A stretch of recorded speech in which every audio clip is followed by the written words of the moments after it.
About to begin. Presented by Front Yard Fantasy. I'm your host, Simon. Joined as always by my wildly handsome co-host, John Luke Garofalo. Our friend Coop with us, aka Coop A. Fiasco.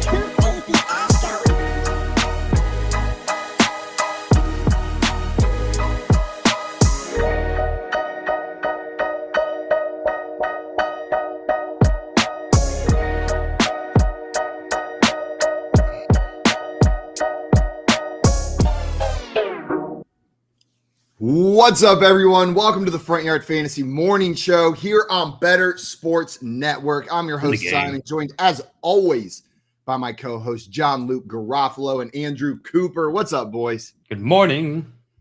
Good morning. Hey. I thought for sure Coop was going to finish the last line. I was ready for what I thought we were about to do. Good morning. Woo! Guys, we got some people in the chat ready for today's show. Craig in here. Good morning, friends. And Tommy said, Good morning, Craig. Yo, time for the show. And he loves your shirt, Coop.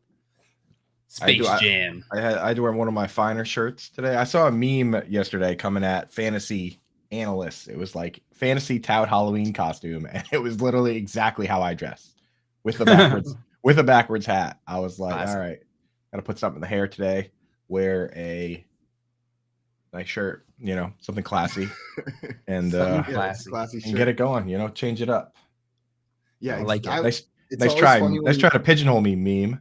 You see one of those like memes, or you see like a starter kit for something, and you like look at it and you're like, oh, that's shit. Accurate. That is me, isn't it? Like that is so true. Might as well have been just a picture of me, honestly. You look at it and it's just you in your Western gear. It's the picture of you guys, like what every fantasy analyst looks like, and it's Coop in his Western hat. How you doing, y'all? This one here. Skiddly-doo. Just your typical analyst. Yeah. Oh yeah. Yes, skiddly-doo. Y'all see the game last night? Yeah. What? If yesterday was Thursday, then I'm all thrown off. On Tuesday, I thought it was Wednesday. On Wednesday, I'm not sure I recognized the day as yesterday. And now today, it's Thursday, right? I'm not going crazy. It's you Wednesday. Were throwing me off, bro. Thursday. You were throwing me off with that. At one point, not only did you do that, but yesterday after the show, I was like exhausted. So I lied down for a second and I fell asleep maybe for 10 minutes. And when I woke up, I had a panic attack. And I was like, oh my God, I totally slept through the whole show. I looked at my phone and I was like, oh no, it's already like 11. And then I realized that I did the whole show. And then I've just Can you imagine? Yesterday was 2 days. That's like the classic as a kid, like you fall asleep after school. And then when you wake up, your parents are like, you got to hurry to school. Like, we got to get there. Like acting like you slept on the couch for the entire night and your 8-year-old self is having a full-on panic because you missed school. Did your mom do that to you? That sounds You've never been intense, tricked. bro. You've never been tricked. I don't know that my mom ever did pull that one on me. That's cruel. My buddies did that to me in college. It was like one Friday night, I fell asleep. They changed all the clocks. They took all the empty beer cans out of the recycling bin and put them all around the apartment. They literally made our apartment dirty. And then they sat on the couch, pretending to be drunk, playing NHL or something. I woke up and I was like, what the hell? You guys didn't wake me up to go to the bar? And they're like, oh, sorry, dude. And then shit. Finally, I looked at my phone, which I hadn't looked at yet. And, I realized it was 7 o'clock. But they got me pretty good, dude. I was so mad. They definitely pulled that prank off. I'm gonna do that to you guys now. Thanks for the ideas. Miss good luck. I feel like when I lived in college, those were the height of pranking the people you live with. It's not as funny when I do it to my girlfriend now. It's just not as funny as just getting one of the dudes you live with, right? I guess one time, Tim, I was going to take a shower and I sat down on the toilet. I was super comfortable at this point. I think you've heard the story, JL. But I'm sitting there and I turn the water on and I sit there on the toilet getting ready. And then I whip the shower curtain on to jump in. And there is a soaking wet 3-foot tall man in my shower. And I screamed and launched back and hit the door with full force. Tim had stolen the neighbor's garden gnome that was dressed like a lumberjack. They had a giant 3-foot lumberjack garden gnome, put it in my shower the night before after he'd gotten back from the bars. and being in your own bathroom, like perfectly comfortable, butt naked, and then pulling the shower curtain open and there's a small wet man in your shower is terrifying. Like just scared me to death. I did not handle that well. I was so at peace in the bathroom right there. Can't have it. Completely got me. Tommy said, "What? I thought it was a real dude." Just disappointed when to find out it wasn't. Yeah, it was just a gnome. Did you guys hear that the Chiefs, Packers, and Rams have contacted the Texans regarding trading for their wide receiver Brandon Cooks? Nothing's developed into a serious trade offer yet per KPRC2, but they're shopping.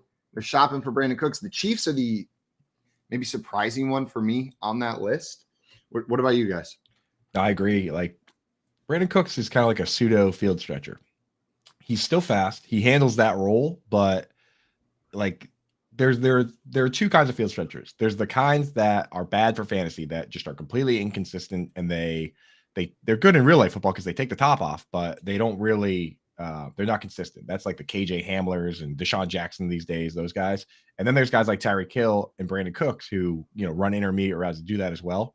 MVS is kind of also that guy. So I really don't see why they would go out of their way to get just a little bit better MVS if they already have MVS, Yeah, it doesn't seem like it's going to move the needle a ton. Right. And so a move like that, it just feels like a bit underwhelming if they do make it, because it also seems like it would really hurt the confidence of the other wide receivers on that team. It's already unclear who's the guy there. They bring in someone else. They go outside, bring someone else in. That's not going to be great for morale. Now on the flip side, the Packers, that one makes a lot of sense to me because you've got these rookies. Romeo Doubs is playing a full snap share. Aaron Rodgers says he's making a bunch of mistakes, even talking about cutting his reps. Christian Watson hasn't panned out. Randall Cobb is hurt. That's where it makes sense to me, right? Allen Lazard is not that speedy guy. He's more of a big possession guy. That's a spot where it makes a ton of sense to me. And then, of course, with the Rams, it depends on the health of Van Jefferson. If you have I feel like if you have Van Jefferson, you don't need Brandon Cooks. So for me, the Packers would be the spot that makes the most sense. Yeah, Packers would make a ton of sense. Almost too much sense. That's why I feel like it's not going to happen because it makes too much sense, right? It's too perfect. Yeah, the Packers, they never do what you think they're going to do. Right. Very rarely do we get the Zach Ertz wide receiver trade. they could trade for that like wouldn't make sense. Like who's the wide receiver they would trade for and they'd be like, "See, Aaron, we got you a wide receiver," and he'd be like, "Guys, not this again." Like who's that? Like Laviska Shenault? Like they add Jake Kumaro. They bring him back. Slayton. Now we have two Allen Lazards. Tylan Wallace. Yeah. Tyler Wallace. Who's Wallace? Who's like exactly like Allen Lazard? Just like they trade for Taysom Hill. What's his Funchess? Devin Funchess. Devin Funchess. They already had him, dude. They have him again. They bring him back. I think they still have if Devin Funchess comes back, they still have the rights to Devin Funchess. The rights to Devin Funchess. Aaron Rodgers, like, there's just been so many guys that he's tried throwing the ball to that he's X'd off his list that he just has like a list in his phone of names, and he's like, Funchess, were you here already? Scrolls through, and he's like, "Yep, sorry, not throwing you the ball. We've already tried this one out." Daniel says KJ Hamler, but I think Albert's got the exact one. Chase Claypool. Like Chase Claypool is just another Allen Lazard, right? It's Canadian Allen Lazard. If they go get Chase Claypool and Greg Dulcich, they'll have all three of the Allen Lazards in the league. If you collect all of the Lazards, what do you get? They upgrade to a super Lazard, a Jordy Nelson. Super Lazard. The Jordy Nelson. It's like Transformers style, I think, where they all combine into one player. Allen Lazard is the head, of course, because his name is Lazard. You're not going to put the head of the Lazard as someone who's not named Lazard. Yeah. Daniel Whitmore with another great one. Mike Gesicki. That's another. That's another Allen Lazard, dude. Perfect. And they're gonna sell it like it's what's his name, Jimmy Graham. Yeah, 50, 60 yards. The Mike Gesicki / Allen Lazard game. 50, 60 yards. No yak. No broken tackles. No yak. The yak hole. 2 touchdowns. We love Maria a said, good yak hole. WTF is this week? Legit just had to check at the calendar to see if it said Thursday or Wednesday.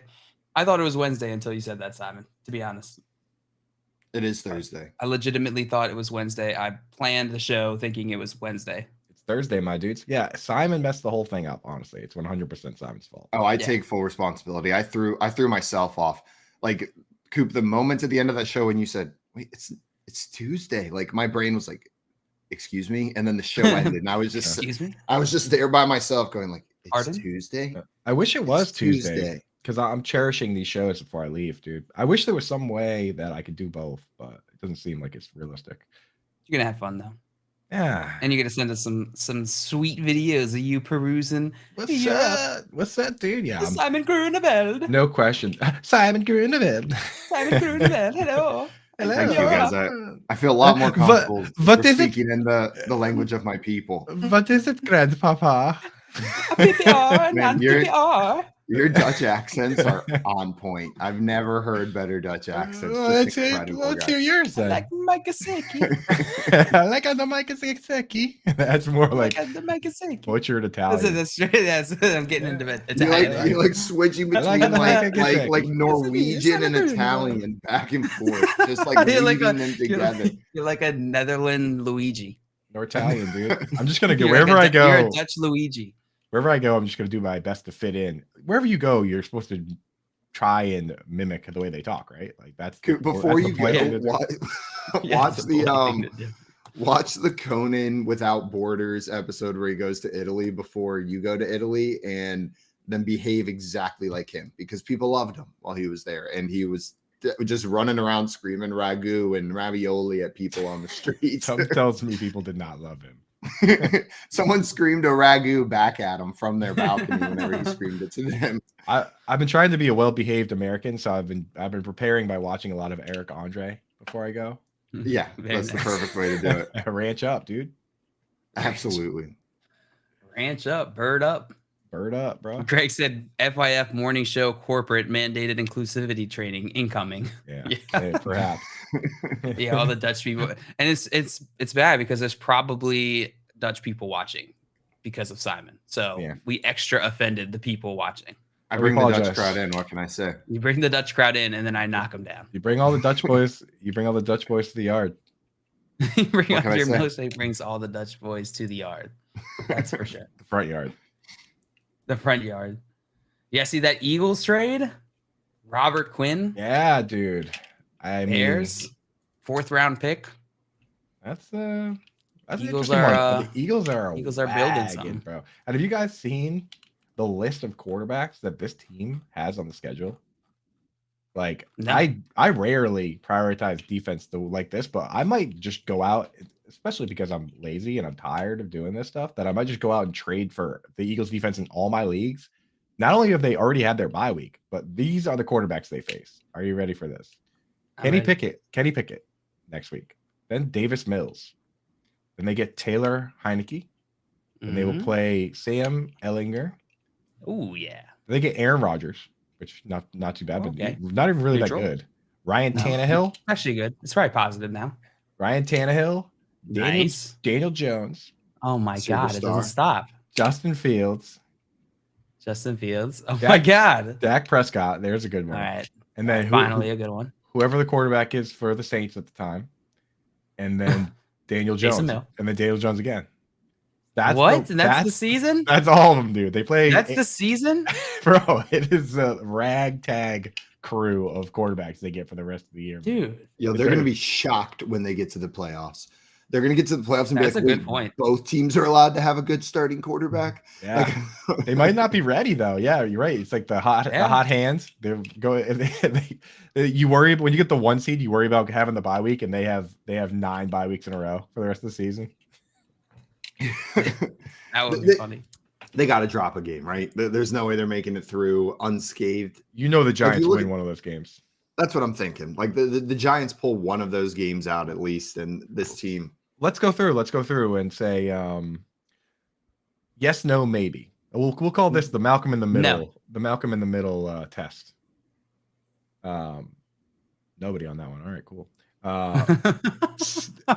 Yes, no, maybe. Yes, no, maybe on this game. Is yes they win, or is no yes, they win? Yes, Eagles win. No is they lose, and maybe is this one they might lose. I'll say yes. Steelers. Yes. Ding. Texans. Yes. Bing. Commanders. Yes. Bing. The Colts with the backup quarterback. Yes. Bing. Aaron Rodgers and the Green Bay Packers. Ding. Yeah, I think I so think right now. I so. guess it's far enough in the season that maybe I put a maybe on it. Know what I mean? Like they have enough talent that maybe if this was next week, I would say yes, but that's enough weeks away. I'll give it a maybe on If that. this is like a medium hot, it's like a yes maybe. It's a yes maybe, yeah. Titans. Forgot maybe it was an option. The thumbtacks. Ding. I think that's a We're maybe. going undefeated, baby. Titans? I'll put a maybe on that one. Yeah. The Giants. Maybe. Maybe. The Bears. Yes. Yes. The Cowboys. Maybe.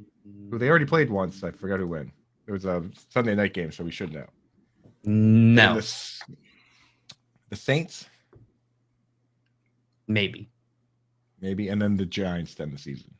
Which Maybe. based on this Saints, schedule. yes. Giants. Maybe. Based on this schedule, they'll probably just let the Giants win that game. Yeah. Like, they'll probably just have a bye week and beat you. They're like, we have all these wins here, so you can have it. All right. So that's pretty serious schedule there for the Eagles defense. I mean, I honestly say never trade for a defense, but if I can trade something inconsequential to me for the Eagles defense, I'm doing it. Consequential. Yeah. And just not have to worry about bye weeks. How nice is that? That is pretty nice. Them getting this feels like they're ready to go. They're trying to go for the Super Bowl. Like this is a Super Bowl move.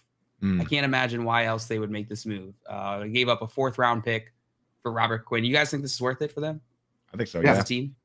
Yep. You give up a 4th round? I'm If you're all a about Eagles fan? if you're making that run, trade your draft picks away. Like if this is the year, you only have so many chances to win a Super Bowl. That window evaporates quickly. You got to go for it. Like you got to take that chance. You got to trade away those picks. If you've got holes, fill them with future. Like sacrifice the future to fill those holes now is how I feel about it. So I'm cool. Do you guys happen to know off the top of your head? Yes. Did the Eagles Maybe. make any trades like this when they made the Super Bowl run, their most recent Super Bowl run? I do not know off the top of my head. Because I remember their can't- defense was rolling, and that was like really what set them apart. Fletcher Cox and that entire defensive line. I just can't recall any like big trades they made for a win now. I remember the last Eagles trade I remember was when they traded Kevin Kolb, the quarterback, away. Now I can't remember. Ah. That was a while ago. Oh, they traded for AJ. They traded for AJ Brown also. I guess that's kind of a big trade. But yeah, the year they won the Super Bowl, I don't know. I don't remember too many trades. I've kind of blacked that year out. Didn't really like how that one ended. That movie. Yeah, that's fair. That's fair. So, dude, we got to talk about this one, dude. Did you guys see the Russell Wilson? What he told reporters? So it's not even like somebody's exaggerating and kind of making fun of him. He told reporters that on the flight to London, he spent 4 of the 8 hours on the flight in the aisles, like stretching and doing high knees and stuff while everyone else was asleep. International flight because they're playing against the Jaguars in London. Russell Wilson was just up, getting wild. Did you not see that, Jay? No, I saw that, and I just read that, and I was like, it was 0% shocking. Like, right? Like it was like, yeah, of course he was in the aisles doing high knees. And I'm just imagining I'm sitting there trying to sleep, and I hear like, yeah, like let's ride, come on, let's ride. So high five I'll tell you. You know what makes it all make sense to me, and I just heard this quote yesterday. I think somebody in the Reddit comments brought this up, that Nate Tice was the backup quarterback for him in college for Russell Wilson, and now he works for the Athletic. And Nate Tice has been quoted as basically saying, "Here's a little cheat code to understanding Russell Wilson and all his actions. Just picture that this guy seems to think he's running for president all the time." and then you'll understand. That'll make sense. Everything that he does. Like he's like, and he said that back in college, even in college, like this dude would wake up crazy early in the morning, work out. He'd go to spring practice for football. He would go to baseball, and then he would still take 18 credits. Like this dude was just super type A+ personality. And he's like, he literally is like a PR machine that, you would think he's running for president, but he's just kind of building that mystique around him, and it makes a lot of sense, right? Yeah. Some people just can't stop. They have to keep moving constantly, nonstop, all the time. But man, I'm telling you, if you're the guy doing high knees in the aisle and I'm the guy sleeping, I don't like you. I do not like No you. chance, bro. Like I'm just like I'm talking shit about you the second that plane lands or you're in the bathroom. Like you take too many high knees, push a little pressure on your stomach. You got to take that break. I'm doing what I can to make it known when you come back. Like maybe my blanket's on the floor in the aisle. Like I'm doing something passive aggressive to make sure you know I do not approve of the high knees that you're doing. You, Like, you slide your backpack into the aisle. Exactly. Something like that is the move I'm making. Dude, yeah, if I'm trying to sleep, bro, dude, if you drop your phone in the aisle, I'm putting my finger on your chest. I'm saying this is an international flight, sir. You keep it down. Reason that people on planes are crazy. Yes, they No are. doubt, dude. Yes, they are. We experienced that firsthand.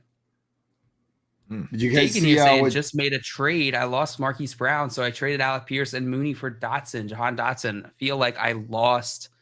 What do you guys think about this trade? I would need to know more about the. I imagine you did extensive research on the potential return time for Jahan Dotson. So, Jake, if you have that information, when do you think he's back? Because that changes everything. As far as I know, he's still dealing with that hamstring. He didn't practice yesterday, so I don't know. You know, you traded two guys that are playing for one guy.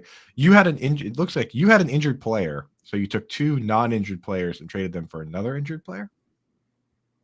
Now, what I will say is, if Pierce and Mooney are on your bench and you're not starting them at all, and you think Dotson has the higher upside, like from what you've seen so far this year, like even whenever he comes back, these are non-starting players.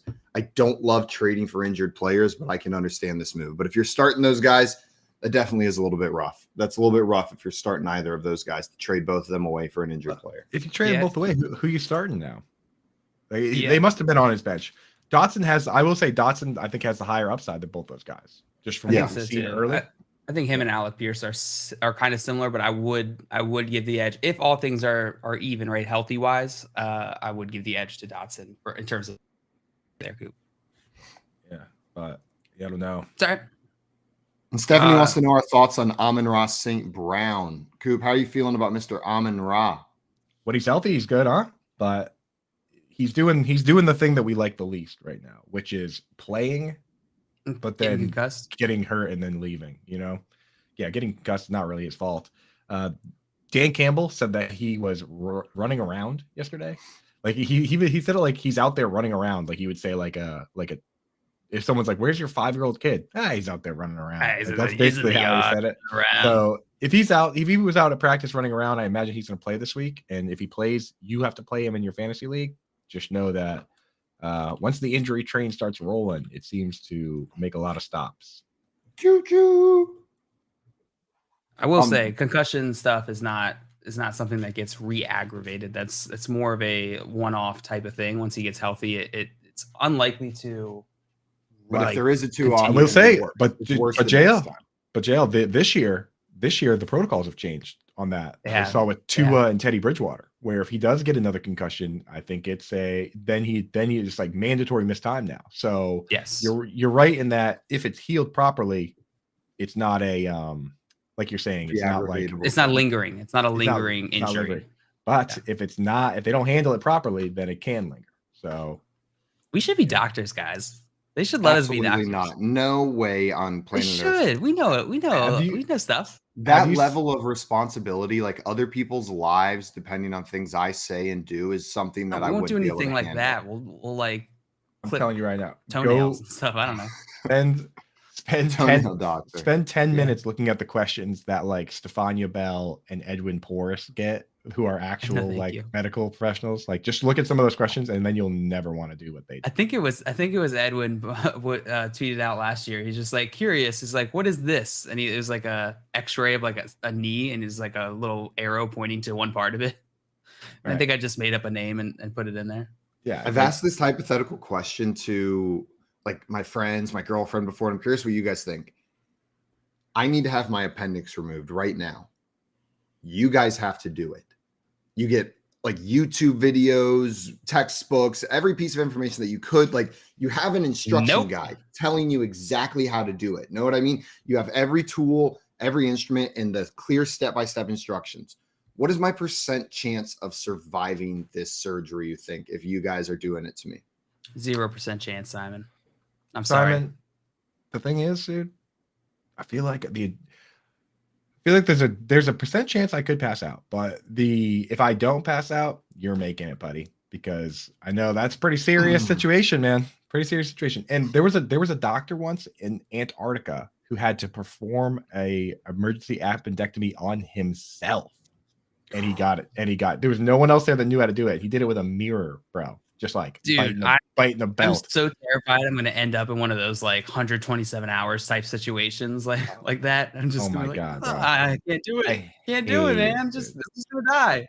I hate that stuff. I read this thing when it was like how to survive skydiving if your parachute doesn't open, and they're like, what you're gonna do is you're gonna bend your knees, your fall, and then right before you hit the ground, fully extend your legs, hit with your heels first. Let the lower half of your body shatter into a bone cradle to protect your vital organs. And I was like, or just turn the other way. Like that just sounds like that.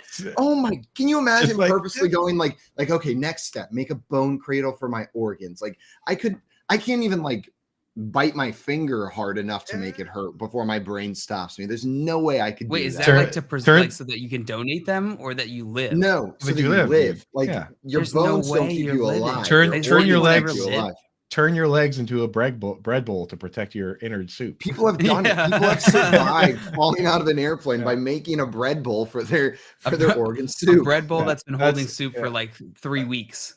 Simon, I do the same thing. I read stuff like that. I'm like, well, if I ever end up at the bottom of the ocean, I need to know how to not get compression sickness, right? Like I read stuff like that, and like instead of reading things that would help me in my normal life, like how to fold a fitted sheet. Like no idea how to do stuff like that. That would actually help. If I ever encounter quicksand, oh boy, am I prepared. I know not to guys. Yeah, that section sponsored by Panera. Panera Bread was sponsored by that section. Stephanie follows up on our Amon-Ra St. Brown question by saying, Amon-Ra St. Brown, Terry McLaurin, Melvin Gordon for my flex. Honestly, I'm starting Terry McLaurin. We talked about this yesterday. Taylor Heineke, we have a huge sample size of games now of him as the quarterback of this team. 18 games, which is over a full season. And in those games, Terry McLaurin has 131 targets. That's over 7 targets a game. 7 targets a game is exactly what we need for wide receiver 1 upside. Every wide receiver 1 over the last, decade has had over 100 targets, right? So that's the minimum barrier to entry. And if you look at last year, every top 24 wide receiver had 100 targets. So you need those targets. Terry McLaurin gets them from Taylor Heineke. I actually might like Taylor Heineke better with Taylor Heineke over Carson Wentz. So give me Terry McLaurin. Amon-Ra St. Brown, take a week off, and Melvin Gordon, can't trust that guy. Nope. I want to go back to Jake's trade, the one about Marquise Brown, Alec Pierce, and Mooney for Dotson. We talked about just the merits of the trade, but what are you guys doing? Like he's made the trade, so it's not a matter of would you make it or not. What are you doing now if you're Jake? Freaking out. What's the next move? Freaking out? You hold Dotson. Like you made this move, you hold Dotson. Yeah. You're waiting for that upside. It was an upside trade, so don't panic and give up on the reason why you made the trade. Know what I mean? Like commit to the move. I'm assuming you have other starters as well. So maybe you play the waiver wire a little, look for some of these high upside guys, you make some of those plays, but hopefully this is also a team with a winning record, right? Like hopefully this is also a team that's already winning. And if those guys are on your bench, then that's a good sign towards that, at least that you don't have Pierce and Mooney in your starting lineup. You at least have 3 better players than that. Throw your roster in the chat, Jake. Throw your roster in here so that we could take a look and maybe give you some ideas. Because I think what Simon's saying is true. Hold on to John Dotson. Just wait for him to come back because his value is not going to be anything right now. And then maybe there's a guy on your team who you can move to help you just in the short term while you're waiting for that. So post your team. Maybe we can help. I thought we were giving honest answers. This is an honest answer. My honest answer is you can still help. You ding dong. If I just did that trade, what I'm doing is I'm typing Jahan Dotson into Google News and I'm hitting F5 until practice ends today to see if he's playing or not. Dude. Like that's what I'm doing. I am just sitting there panicking, being like, I need this guy. I just traded for this dude. Marquise Brown's hurt. I need this guy to play immediately. He didn't practice yesterday. So if he doesn't practice tomorrow, that means you need somebody else for this week at least. So something to keep. Our resident optimist. When is their bye week? Have they already had it, or when is it coming up? The I don't Commanders. think so. I don't think they've already had it. They have not had it. And it's not this week. There's only 2 teams on bye this week. There's 7 teams on bye next week. So. Oh, it's in week 14, so that's not very. They're not going to be waiting for the bye week for Mr. Jahan Dotson because that is quite a ways away. So by the time those guys get back, those guys are going to get back possibly late season, and then week 13, Marquise Brown has his bye week, and week 14, Jahan Dotson has his bye week. There we go. Yesterday, James Robinson. Didn't sound too happy that Doug Peterson said knee soreness was the reason he didn't play last week. Zach Rosenblatt quoted him saying that he thinks they were using that as an excuse to go away from him and that knee soreness is nothing out of the ordinary. So it sounds like he just doesn't agree that that's why they didn't use him. Sounds like it was personal. Which player was this talking about? James Robinson before the trade.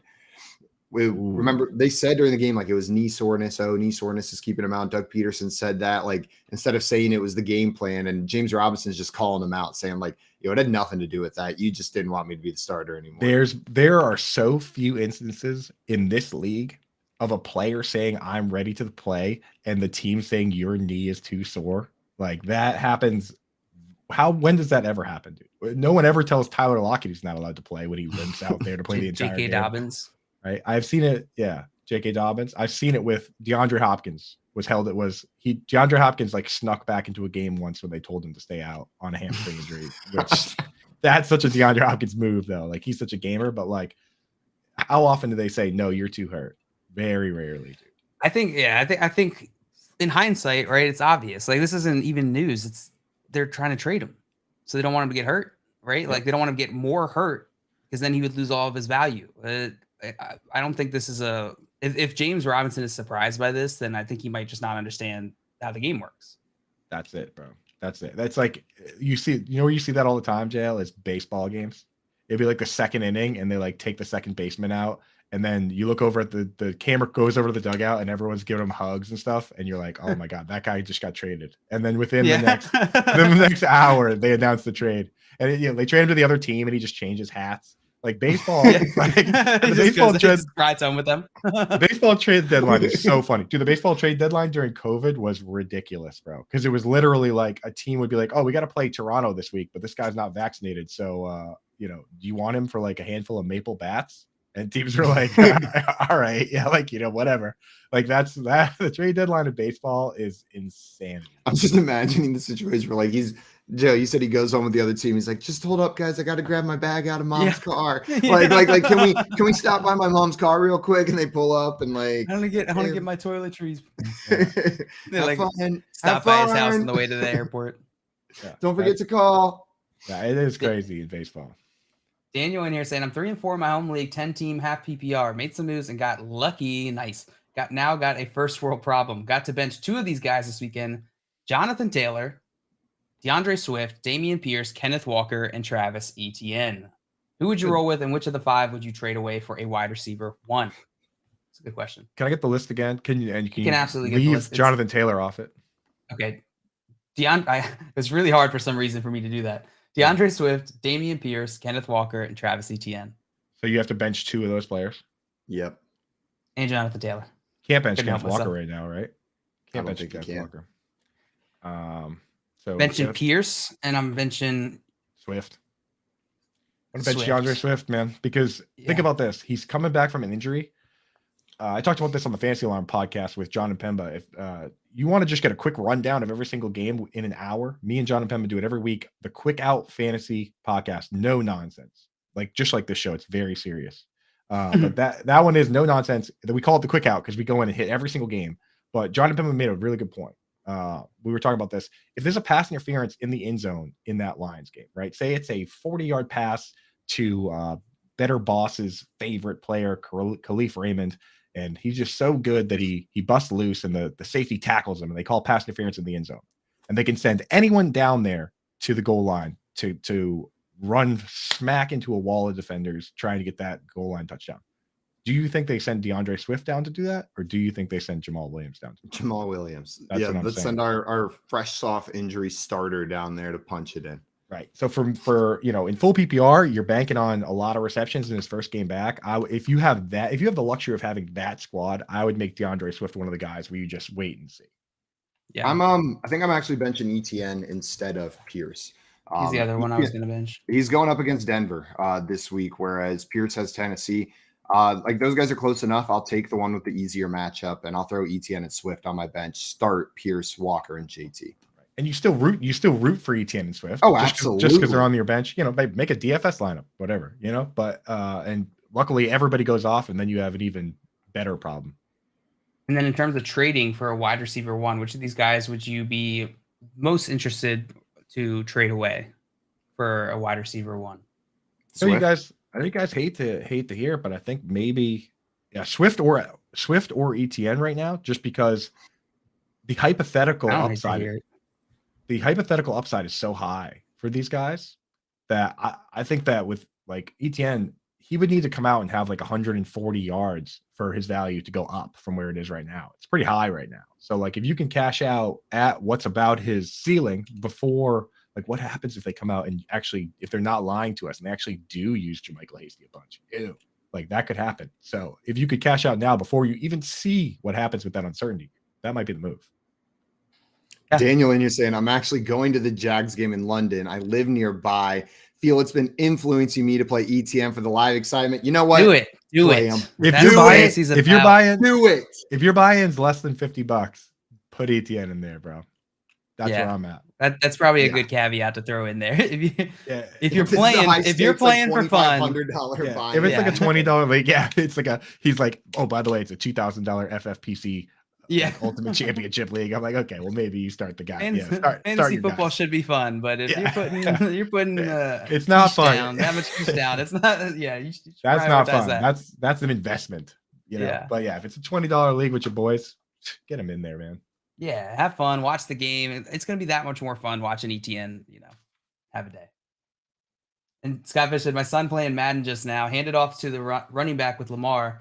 Then with Lamar, followed the back who lateraled back to Lamar like an option. I kind of want to see that happen in the NFL. It was awesome. That brings a tear to my eye, Scott Fish. Lateraling in video games is the greatest thing of all time. That was the only reason I used to play NCAA, is that you couldn't lateral in Madden at the time. Now you can, which is awesome. But back then you couldn't. I was just lateraling like crazy until I would turn the ball over every single time. They don't make that anymore, do they? NCAA? I hear it's coming back. There's a word that Scott Fish definitely has the beat on that. He definitely knows. Scott, if you've heard whatever reason, he definitely knows. Yeah. My brother was in that back in the day. Him and McDowell, So if let us know if that's coming back. I heard rumors it's coming back. I hope it's not EA Sports, but I don't even care if it is. It's in the game. Yeah, I'll pay whatever they want for the shittiest version of the remake of 2014 NCAA. I don't care. They can just steal my money, punch me in the nuts, and throw a football into my living room, and I'll be excited. Like as long as the football says NCAA 23 or whatever. Like I don't care. I'm just excited for another college football game. It feels different than Madden, doesn't it? Like it's just got a different vibe to it. I think it's the band music. It's the band.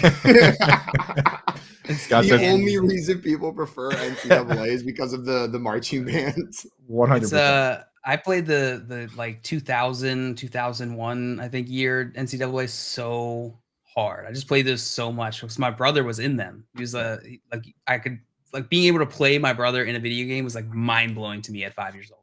If you go back, we still haven't caught up to where JL made it in that. Like whatever team you were playing as, it's like 2028 season is where you last saved it. Like you're still way in the future. Your brother's like an assistant coach already. And then, he's getting inducted to the Hall of Fame. Right. Yeah. You better go check on that franchise. That was fun. The franchises were cool because you recruit and the 5-star recruits and all that. Like it was cool. I used to play as the Minnesota Golden Gophers back then. I don't even know why. We love a good Golden Gopher. Yeah. Those Golden Gophers are sneaky. Yeah. They had a mobile quarterback the year I played, so I think that was the main reason. But kind of my team still. Did you see the chatter? This comes from Bleacher Report that in NFL circles that Broncos head coach Nathaniel Hackett's job could be on the line. depending on the result of this Broncos-Jaguars game this Sunday. And that's per Dan Graziano at ESPN. But it's game, make or break. Do you buy into this report, Coop? You said, wow. Do you buy into this? Is it in bad enough shape for these Broncos that you think a loss to the Jaguars could get first-year head coach Nathaniel Hackett out of there? That's crazy, man. That is, to me, that's a wow. Because you got to give these guys a chance, man. They're turning over a roster, installing a new playbook. I don't know, man. A long flight back if they do fire him. Yeah. Like they're gonna fire him in London. Like he loses the game. Does he get to take the team plane back, or are they gonna like get him a coach flight and just send him back that way? I would hang for a little vacation. You check out Big Ben. Yeah, that's the move. Like if you get sent on a work trip, whether you get fired or not, take some PTO and tack it onto the end and just make a little vacation out of it. That's what you got to do. Pro tip. Yeah, exactly. I mean, guys, he's new enough to Denver that if he gets fired in Denver, there's probably still things to see. Yeah, like he's like, yeah, well, I haven't head out to the course facility yet in Golden. I should go check out that. Yeah, exactly. Go see Sam Prevetti. I've been so busy with this football stuff. I haven't been able to see Red Rocks yet. Yeah, he probably hasn't even seen the Meow Wolf installment. That stuff is wild. Yeah. Jay, I'm sure what you're saying is so interesting right now. How are you muted mid-segment? Because Maria came in. She's leaving, so I said bye. Oh, didn't want to subject you guys to that. Bye, Maria. Fantasy Dog in the chat said, JL looking good. In and out, y'all still working. Y'all rock. Welcome in, Fantasy Dog. Thanks for popping in, saying hi. I see Dustin in the chat. Morning, Dustin. What's up, Dustin? They just leave him in London. Coop has to bring him home. I don't know who he's referring to. We got Squirrel Bob in the chat. Eric in the chat. People are coming out of the woodwork in the chat today. Let's go. It's football today, baby. Thursday. Oi. I'm imagining you carrying Nathaniel Hackett through the airport like a duffel bag. Like he's got handles on him and you're just carrying. And like, can we check your bag? You're like, no, that's just he's being really cooperative. Like he's like just laying there like as still as he can. Sometimes he itches and you're like, hey. And he's like, sorry. And they're like, do you have any smart devices? And I open it up and they look in and see Nathaniel Hackett and they're like, no, there's nothing smart in there. You can go right through. Guys, coming up, we are going to play a new game. We're calling Fast Guy Quick Time. We also have a rewind draft coming up, and we'll be talking some trade values a little bit later in today's show as well. And our friend Sal Capaccio is joining the show later today as well to talk some Bills. You're listening to the Front Yard Fantasy Morning Show here on Bettor Sports Network. Bettor Sports Live with Rick Kamla. That's 7 p.m. Eastern, 4 Pacific on Bettor Sports Network. Andy Reid is the best current coach in the NFL. He's better than Belichick. Belichick has lost his way. He's better than Tomlin. He's better than Harbaugh. He's better than Shanahan. He's better than McCarthy down in Dallas. He's better than all of the gangster NFL coaches right now. Sean McDermott up in Buffalo, he's better than all these guys. Andy Reid is the greatest gangster that we have at head coach in the NFL right now. And I understand that you're saying, well, Belichick is the GOAT, Cam. How can that be true? Now you're bringing up old stuff. Bill Belichick can't draft anymore, okay? Talk to me. Nick Chubb, Sony Michel. Talk to me. DK Metcalf, Debo Samuel versus N'Keal Harry. Okay, talk to me. This dude has lost his way. Remember the year when he should have bottomed out and just tanked, but he couldn't, and he went and got Cam Newton, and they were a mediocre team, right? He's lost his way. And not that he can't coach up a good defense and that kind of thing, but overall, he's lost his way. Andy Reid's an absolute badass. They draft great. He's a great coach, makes the right decisions, when to go for it, when to kick, when to punt. The guy's the man. The Playbook with Fensty and Ronis, presented by FantasyAlarm.com. I hate the stupid unsportsmanlike conduct. As long as you're not disrespectful to the opponent, you should be allowed to celebrate.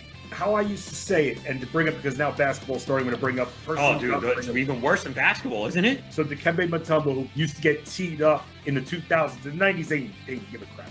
2000s, though, when they tightened up the rules, they used to tee him up more when he did the Dikembe finger wag. But they wouldn't tee him up if he did it to the crowd instead of looking at, like, Eton Thomas. Like one time I remember, and doing it right to him, or when his back was turned, doing it right to him. If he did it to the crowd, they would never call it. And so that makes me wonder if these players, while, yeah, they want to talk a little smack, maybe they should flex towards the crowd than at the player who they're standing over. I guess. I know it's soft, man. It is soft. Because you know what? Like we're gonna give 15 yards for that. Bro, they think that, you want to know why? They're paranoid. They think that's going to turn into a fight. See, I disagree with that. That's not going to start a fight. I agree with you. They don't agree with us. It's one thing, okay, if you spit in someone's face or say something derogatory like about their family or something, right. Yeah, that can incite it. But if you're just like, yeah, I made that play, what? You know what I mean? Like, again, they know the rules. You got to know you're going to get flagged. You have to have discipline. But like, I don't know. I have no problem with celebration as long as it's not disrespectful. What's disrespectful? It's interpretation, and that's my problem. Watch, it's going to cost someone in a big playoff game, and that's when people are going to go crazy. There'll be a third down play. Someone makes a pass breakup, and they're in someone's face. They're going to throw a flag. It'll extend the drive. That team scores, wins the playoff game because of it. You need something drastic for it to really leave an imprint, and I hope that doesn't happen to mine.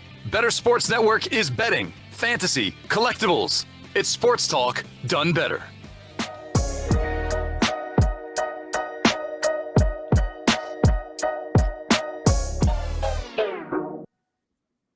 What's up, everyone? Welcome back to the Front Yard Fantasy Morning Show here on Bettor Sports Network. And Coop, no worries. We got your relief. You're not responsible for Hackett anymore. Our boy Daniel's got it. He said, I'll place him under citizen's arrest after the game. Leave it with me. So any Hackett-related issues, Daniel's going to take care of it whenever he gets fired. Put him under citizen's arrest and take care of all of that for all Broncos fans as well. Appreciate you, brother. Thanks for taking care of all of us on that. Bailing out John Elway too, doing his dirty work. I just really want a Matt Rule is gone style of game for the Broncos, like a Nathaniel Hackett is gone style of game. It seems like a coaching issue, even though it's only been 7 weeks into his head coaching career. But man, like it would be really gratifying to see like that Broncos team come out and look like the Super Bowl contenders that people thought they were at the beginning of the season. Wouldn't? Yeah, no, it would be. That would be. Do you think players ever hear this news and then play worse because they want the coach fired? Like, do you think this is like motivating the other way? Like, do you think if a coach has lost the locker room and they hear the rumors, like if they lose this game, they're like, hey, we're not going to the playoffs anyways, guys. Like we can get rid of our problem right here. Sandbagging, dude. Yeah, I don't know. Well, I mean, there's definitely been instances where teams, look at the coach and they're like, F this guy. I don't care, dude. Yeah. Nothing like a bad speech before a game to make you be like, like if you saw Deshaun Jackson's face when Jameis Winston did that Eaton W speech, like Deshaun Jackson was like, do we still have to play this game now? Is it canceled? Right. Jake did come in here.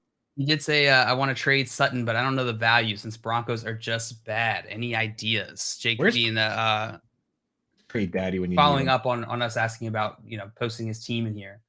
So would you guys be trading Sutton away, or would you wait for this Hackett stuff to play out, or for Sutton to get more value? What's the temperature check on Sutton? Like, Sutton's still startable, right? Like, he's not a must start, but he's still a startable asset. He's losing value now. Like I feel like this is a bad time to trade Sutton. He's still going to have big games.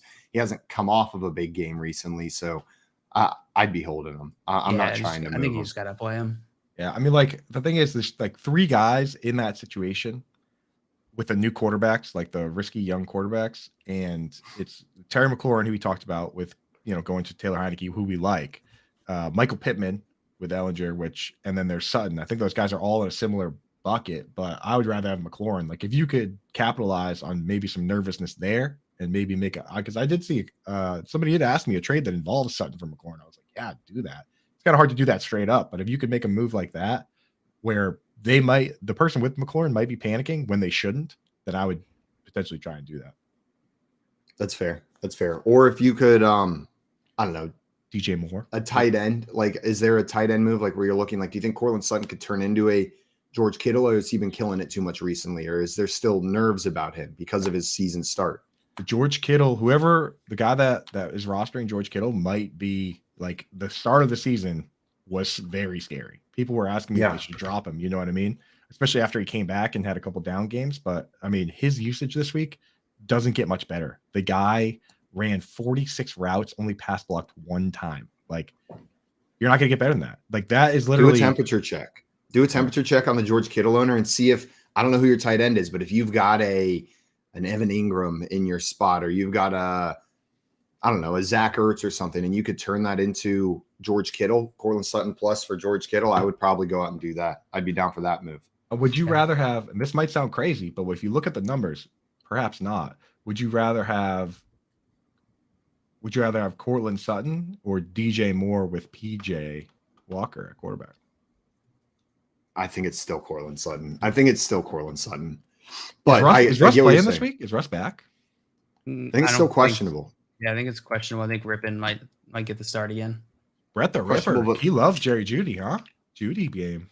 He really did love Jerry Jeudy. Yeah. Good for Jeudy. Good. Relatable, Brett. So relatable. Jay in here has a question. He says, I just got offered DJ Moore and Gesicki for Kenneth Walker and Zach Ertz. That's to say, what's the worst, most questionable trade offers you guys have ever seen? He doesn't even want our opinion. He just wants to see it in there. I've gotten some back. I got a trade offer. It was Baker Mayfield and a second for Joe Burrow is what I was offered in a Superflex Dynasty League.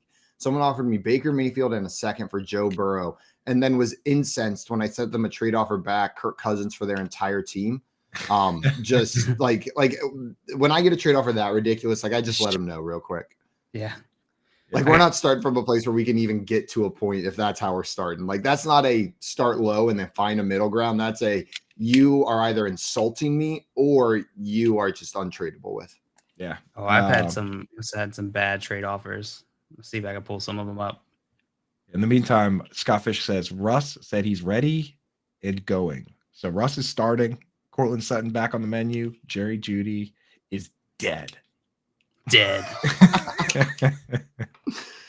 Squirrel Bob and you're saying I want DJ Moore. PJ loves them, and you think of game script, they will be playing from behind most games. What do you think about that, Coop? You buying into that narrative that Squirrel Bob's laying out for us? You know, it's only been one game, but I'm 100% fully bought in, and DJ Moore is back. Peach to Deej. Peach to Deej.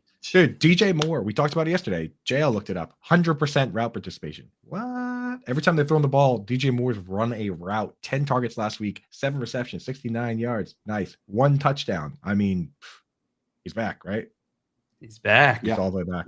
And G-Man J in the chat saw you say Coop actually put gel in his hair because of that meme. 100%.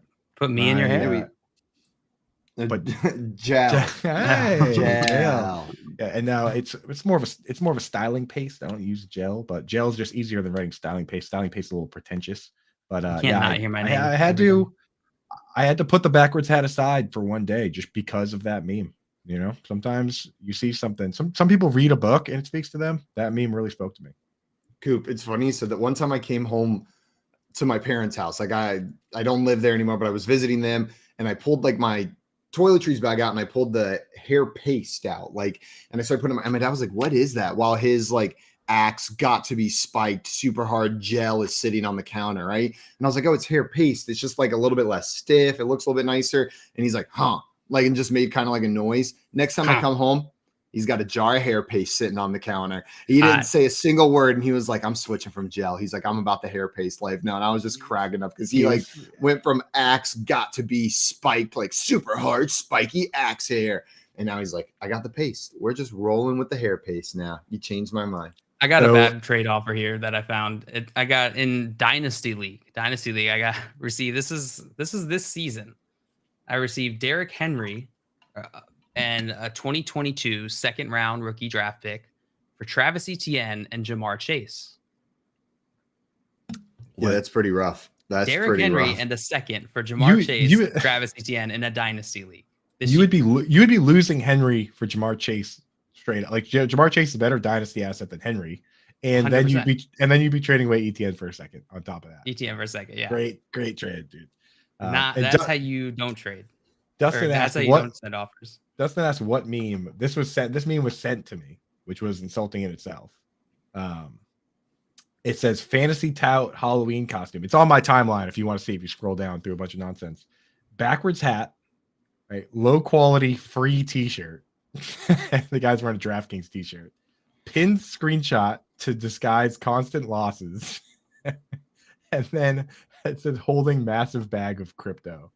and then he's holding the full bag with a Massive Bitcoin bag sign of on it. crypto. Which I don't have a bunch of crypto, though I do still have a couple of those DraftKings NFT. That's what I was gonna say. Not crypto, but you got a bunch of those DraftKings NFTs instead. You still sitting on any Gerald Everett's, or did you clean out your Gerald Everett? I pledge? sold all the Gerald Everett's, but no one has a more extensive collection of Evan Ingram NFTs than I do.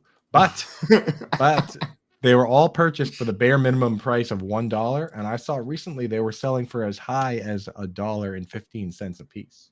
Look at that return, Coop. Just unbelievable. I'm holding for once he scores that touchdown, boy, shoo, we'll be flying.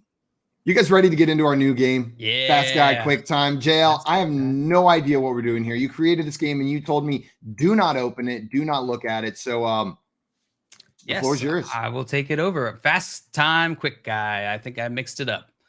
Fast Guy Quick Time. There we go. This is a new game we're going to be playing, and it's fairly simple. We're going to go one by one here. And I'm going to ask you guys a series of questions, rapid fire style. So it's going to be quick questions. The rule is you have to answer as quickly as possible. So it's whatever the first thought that comes to your head. It's kind of similar to maybe Animal piss.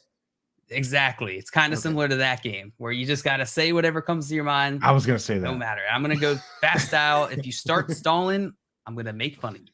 Okay. Hard. I'm gonna be mean to you guys, so don't do it. Don't stall. Don't say golden shower. Yesterday, my mom told me on the phone that was enough golden shower talk on the radio. And then but now I'm sitting here and I'm just like, don't say golden shower. Don't say golden shower. Don't say it. We should try to keep it. All right. The golden shower talk just shy of any. Just shy of any. Nearly over zero. Nearly some. Yeah, if we keep that any less than some would be good for the show. Okay, I'll work on it. All right, we're gonna start with you, Simon. You ready? I guess. All right, Simon. Remember, your only rule here is to answer as quickly as possible. It's gonna be rapid fire style. Starting now. How old are you? 28. Favorite ice cream flavor? Vanilla. Ooh. Favorite album to cry to? I favorite album to cry to. This is a tough one. Taylor Swift. Sparks Fly. An NFL player you wish you could be? Darren Waller. A Pokemon you'd want to marry? Gardevoir. Redraft or Dynasty? Redraft. Your favorite Vin Diesel movie? Oh shoot. I don't say a rock movie. I always mix up which movies they're in. I'm gonna go with The Pacifier. If you were a superhero, your name would be? Captain Poopy Pants. Do blondes have more fun? Do wands have more fun? Do blondes have more fun? No. Most forgettable NFL player? Jake Kumaro. How big is it? It's so big. What's your guilty pleasure? Pitbull. Which horror movie villain would you want to raise your child? Chucky. What are you hiding underneath your bed right now? So many clothes. All my laundry. All right, good job, Simon. Well done. Dude, I thought it was gonna be one question. Once you got it, rapid fire. At first, I thought it was one question. Then I thought it might be like 5, and then I realized it's like what 15. How many questions is that? I don't know. I didn't count them. Damn, I would have been able to answer some of those, dude. Also, how quickly and specifically you picked the Pokemon you would want to marry. That's a little bit. That's a little bit sus, my dude. I started thinking think of a humanoid Pokemon. Think of one that's shaped like a human at least. Like, don't pick one that looks like a You were not thinking. You were not thinking that long. You're not thinking that long. It was hot Pokemon. You're like, bang, Gardevoir. Hey, I mean, let's be real. As far as Pokemon being hot goes, she's near the top. Is that who I'm thinking of, Simon? The one with the big red lips? No, she's the one with like the dress on. Like the Routes evolves into Curlia, and then male Curlias, when exposed to a Dawnstone, evolve into Gallades, but female Curlias evolve into Gardevoirs. Who am I thinking of? You know what I'm talking about? It's like she's got like big lips and like long hair. Jinx? Jinx, is that it? Are you thinking of Jinx, the Gen 1 Pokemon? I think so. She looks like the bad lady from The Little Mermaid. Yeah. I think that's who you're thinking of. The arms are throwing me off because I don't think she does this all the time. Yeah, Jinx. But she has her arms up like this. I was imagining, like, whenever you said that plus lips, I was imagining lips on each hand, and I was like, what Pokemon has like lip hands where they're going like this with their giant? There's definitely at least like 5, bro. Dustin said Jay, I was thinking of Jinx. Yeah, you're right. Tommy and Check goes, what? What? What? Yeah, Jinx is hot. All right, let's. All right, let's Oop, you ready for your round here? Is it the same question? Let me put on my thinking shades. Thinking shades. All right. What's your favorite beer? Bud Light. Cat or dog? Dog. Offense or defense? Offense, boy. Mac Jones or Bailey Zappi? Mac Jones. Player you want to share a bunk bed with? Vince Wilfork. Quick. Was it? Vince Wilfork. Vince Wilfork. Player, a movie you'd want to lead role in? Ocean's 15. Ocean's 15. Quicker, Coop, quicker. You go under anesthesia. You wake up to find your dentist and hygienist putting their clothes back on. Who do you start, Bellinger or Disley? Bellinger. Also, what would you say to your dentist?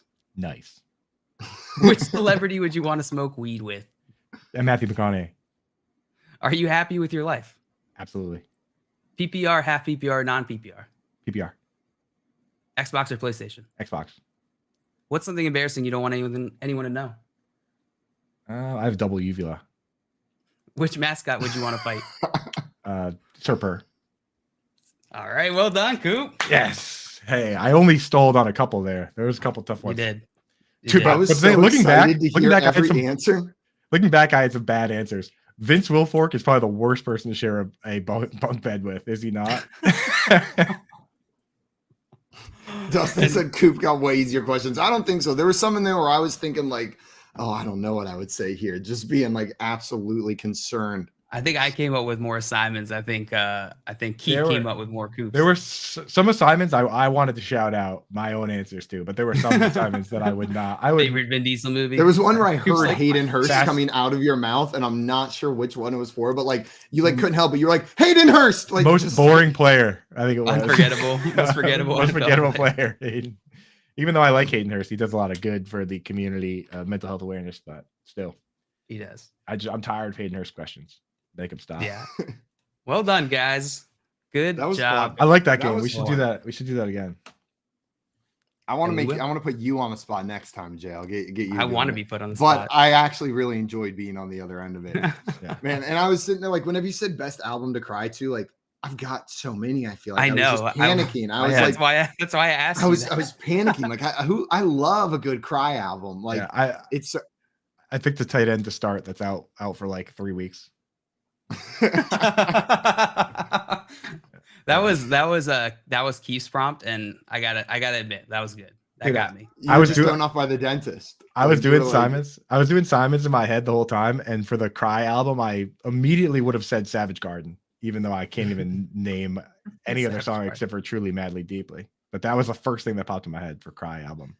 I feel like I have this distinct like high school memory, like that like high school relationship ends is like a different feeling because like you're just discovering those feelings, right? And then when it ends, it's like it's so dramatic. Like when you're 15 and your relationship ends, like it is the most dramatic. And I remember like walking around the track in my high school with I never thought we'd have a last, like the Taylor Swift Last Kiss playing in my ears. And I'm like, I really never thought we would. Like we're 15. I thought this was the love of my life. And then all of a sudden I look up and one of my friends is sprinting across the football field, like other side of the track. They must have seen me like head sinking and they were like, not in PE today, Simon. And that's like a core memory. That's like that was a good friend sprinting across the track right there. My buddies would have sprinted as fast as they possibly could to make fun of me.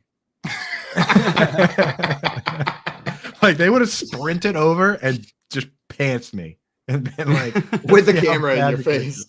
Yeah, producer Keith correction in the chat. The Savage Garden album is called Savage Garden.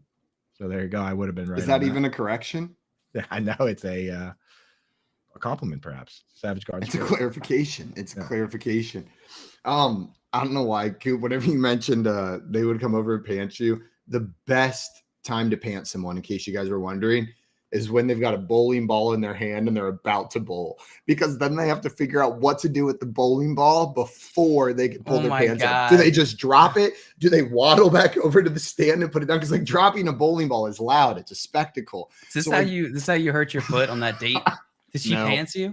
No, she didn't pants me. But like, there's nothing funnier. Like as far as pantsing goes, it's not always funny. Make really sure it's funny. to someone who like is going to be okay with it. But pantsing. Simon, are you good at bowling? No, consistently inconsistent. Like when it rains, it pours. But when it's going in the gutter, it is going in the gutter 5 times in a row as well. When it rains, it pours. I'll tell you right. When you do well, you do even. I'm not well scoring. I'm not scoring between 100 and 130. Okay, I'm scoring 160 plus or below 70 is generally how my bowling games go. More below 70, but like I'm never in those middle numbers right there. Everybody in their mind is good at bowling. Every time you pick that ball up in your mind, it's a strike. That's true. Dustin said Simon spends hours at night thinking of the best time to humiliate people.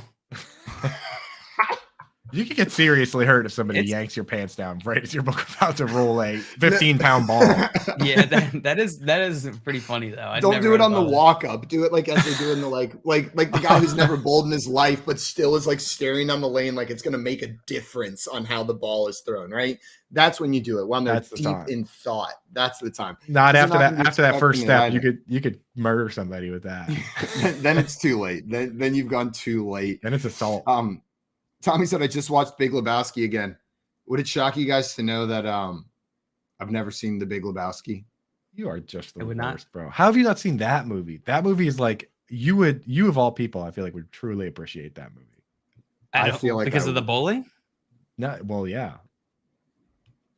That's it. Tommy with the no, and Hal says that's terrible, Simon. No, it's just like it's an epic. It's full of nonsense. There's interesting characters, like ridiculous characters. It feels like it's a Simon movie. It's unique. Right up my alley. Tommy saying funny, classic movie. You know what I should start doing? I'm gonna put it out, like, let the chat pick a movie for me to watch each week. We talked about this before, but like let's put out let's collect a list of all of these movies that I haven't seen that I gotta see. You get one a week. Chat can pick one a week that I have to watch, and then I'll give like a little 5-minute or 30-second to 1-minute recap summary of how I felt about it. What it made me feel. The first 5 minutes before. Can we start today? Because we can pick for 2 or 3 movies to vote on, right? Like pretty easily. All right. How about The Big Lebowski? The Big Lebowski, Shawshank Redemption, or Goodfellas? All right, I'm gonna put a poll in the chat, in the FYF chat. Put a poll in the chat. Vote on this right over there. It's what movie Simon watched this week? Goodfellas, Shawshank Redemption. Or was that the second one you said? The Big Lebowski, Shawshank Redemption, or Goodfellas? There we go. Got some votes coming in. Lebowski, there's already some disagreement in the Better Sports chat. We got Hal says Goodfellas, Squirrel Bob, Shawshank. Tommy says what was the fourth one? Yeah, put it on put it on Twitter too, Keith.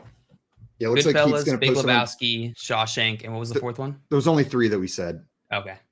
There we go. And Tommy said, if you were East Coast, I would say Goodfellas. I grew up East Coast. I was Atlanta. That's East Coast, right? But probably not the same East Coast as Goodfellas. Not even a little bit further south down there.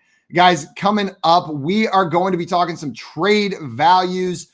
And then we've got Sal Capaccio, beat writer and sideline reporter for the Buffalo Bills, coming on a little bit later today as well. You're listening to the Front Yard Fantasy Morning Show here on Better Sports Network. Front Yard Fantasy, weekday mornings at 7 Eastern on Better Sports Network. There was a tweet about the refs that had me kind of cracking up the other day because somebody was like, we have the technology to track the ball down to a centimeter and figure out, what speed these guys are running on the field.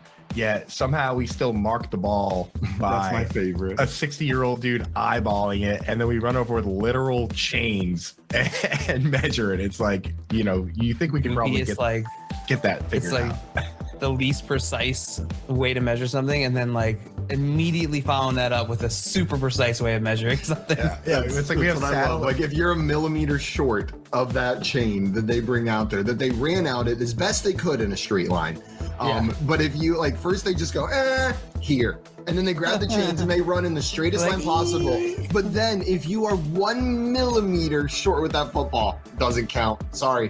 Couldn't have been human error. You're just short. That's exactly. And, they bring up the index card or whatever. Meanwhile, they have satellites in space tracking how fast Brandon Ayuk ran on an end around. But we can't, and I can see that number live while he's doing it. Like I can see every player's speed on the screen live. I love that. It's and not to mention that dude's trying to make the spot and the player always tosses the ball right into his face. Right? He's coming over to spot it, and it's every other time the player just here you go. Here's another thing to juggle. On call with Dr. Roto. If the Giants don't win another game this year, A, I'll be shocked. But B, I'll still think that they're better than they were with Joe Judge. Much better. Because I think Brian Dable's got a lot out of this team already. And I'm seeing what this team could be.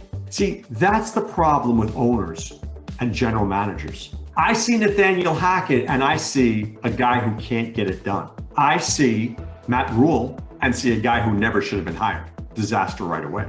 Sometimes a good coordinator in the NFL is better. I don't even say sometimes. Most of the time, a good coordinator in the NFL is better than a college coach because the NFL coordinators, they know the system. They've been there. They've played.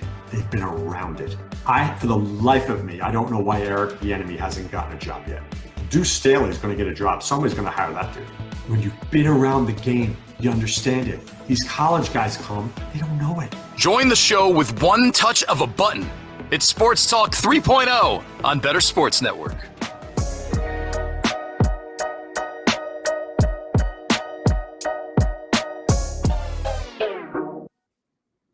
Welcome back in, everyone, to the Front Yard Fantasy Morning Show here on Bettor Sports Network. We are about to get into a rewind draft. I love doing these every year, guys. What we're going to be doing is we're going to redraft as if the season was starting tomorrow with the information we have now. So we know what's going on. We've seen 7 weeks of play, and we're going to draft how we based on this new information, right? We were making a lot of assumptions in the offseason, and now we've seen 7 weeks of football that can change our minds, change who needs to be drafted first. I'm excited. I love doing these every year. Yeah, also, I see people getting their opinions in the chat about the movie. Dustin saying Shawshank, and Hal saying, can I vote different in FYF and Twitter? You can vote however your heart desires. No way we'd be able to know. I'll know. I'll know when I see the vote counts. I'll be like, oh, Hal voted for Shawshank over here and the Goodfellas over here. I just know it. I'm positive of it. He's also saying that reffing clip makes me think all the next gen and AWS game stats are because they need to get used to buy their product. The NFL won't invest in that kind of tech because we watch either way. Probably. Yeah, I mean, that makes sense. NFL, it's a money-making business, right? So if we're going to watch while they're just here, then they may not need to invest until it becomes a problem. It's like that clip that they played during the other break. Like until there's like a major issue with it, usually they don't change it, right? Like unless there's a major issue in a playoff game or something like that, unless the Vikings get screwed again, then we won't see it happen. We won't see a big change go down. Yeah. You guys ready to get into our rewind draft? Yeah, it looks like Shawshank is winning in the FYF chat right now. Love to see what Twitter has to say. Can we clarify something for this draft? A couple things. Yeah, absolutely. Please. I'm gonna throw out some questions quick. One, pretty simple. Are we doing half PPR, full PPR? PPR. Are we drafting we're talking from here to the rest of the season? We don't get any credit for what's happened already. It's from here out, right? It's from here out. Do we factor in bye weeks or should we just ignore bye weeks? Ignore bye weeks. Oh, are you factoring? I would say just act as if today is the draft, tomorrow is week 1, and the NFL season is just shortened, as if we were drafting today. But then we have to think about bye weeks. I think the point of the exercise is to talk about rest of season value. You know what I mean? Like how are we thinking about players rest of season? JL, you're absolutely right. Bye weeks should matter because then people can actually use this for like trades and stuff. Right. Good call. Absolutely. All right. Bye weeks do matter. And it's going to be a 1 quarterback PPR draft that we are doing. We'll take turns making picks. Coop, you want to go first, second, or third? I'll go first. Coop taking the first overall pick. JL, you want second or third? I will go second. and then I will go third. I'll wrap it up. Let's go ahead and get in there. Or actually, before we do that, Eric had a question for us. Let's hit this and then jump into our draft. Eric said, morning, Drents, PPR, Flex 2, Kareem Hunt, Jamal Williams, Chuba Hubbard, Paris Campbell, or Alec Pierce. You got to start 2 of them. PPR, Flex 2. Kareem Hunt, Jamal Williams, Chuba Hubbard, Paris Campbell, or Alec Pierce. Dale, which 2 of those players are you starting? Good Lord. Do we know what's the latest on Chuba Hubbard? Because that would affect my answer. Oh, I know that. I just mean, like, is he playing this? Is he trending towards playing this week? I think he is playing. Yeah. Did not practice yesterday. The thing is, for me, I'll throw this out right there right now, is that I can't start Chuba Hubbard over Kareem Hunt, because if I'm going to pick a guy that's splitting touches on a team, I'm going to take the better team. So I would take Kareem Hunt over Chuba Hubbard. So for me, Kareem Hunt is in the lineup.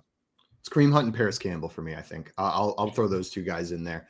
You guys at all worried about the Kareem Hunt trade rumors and them giving him the James Robinson treatment this week?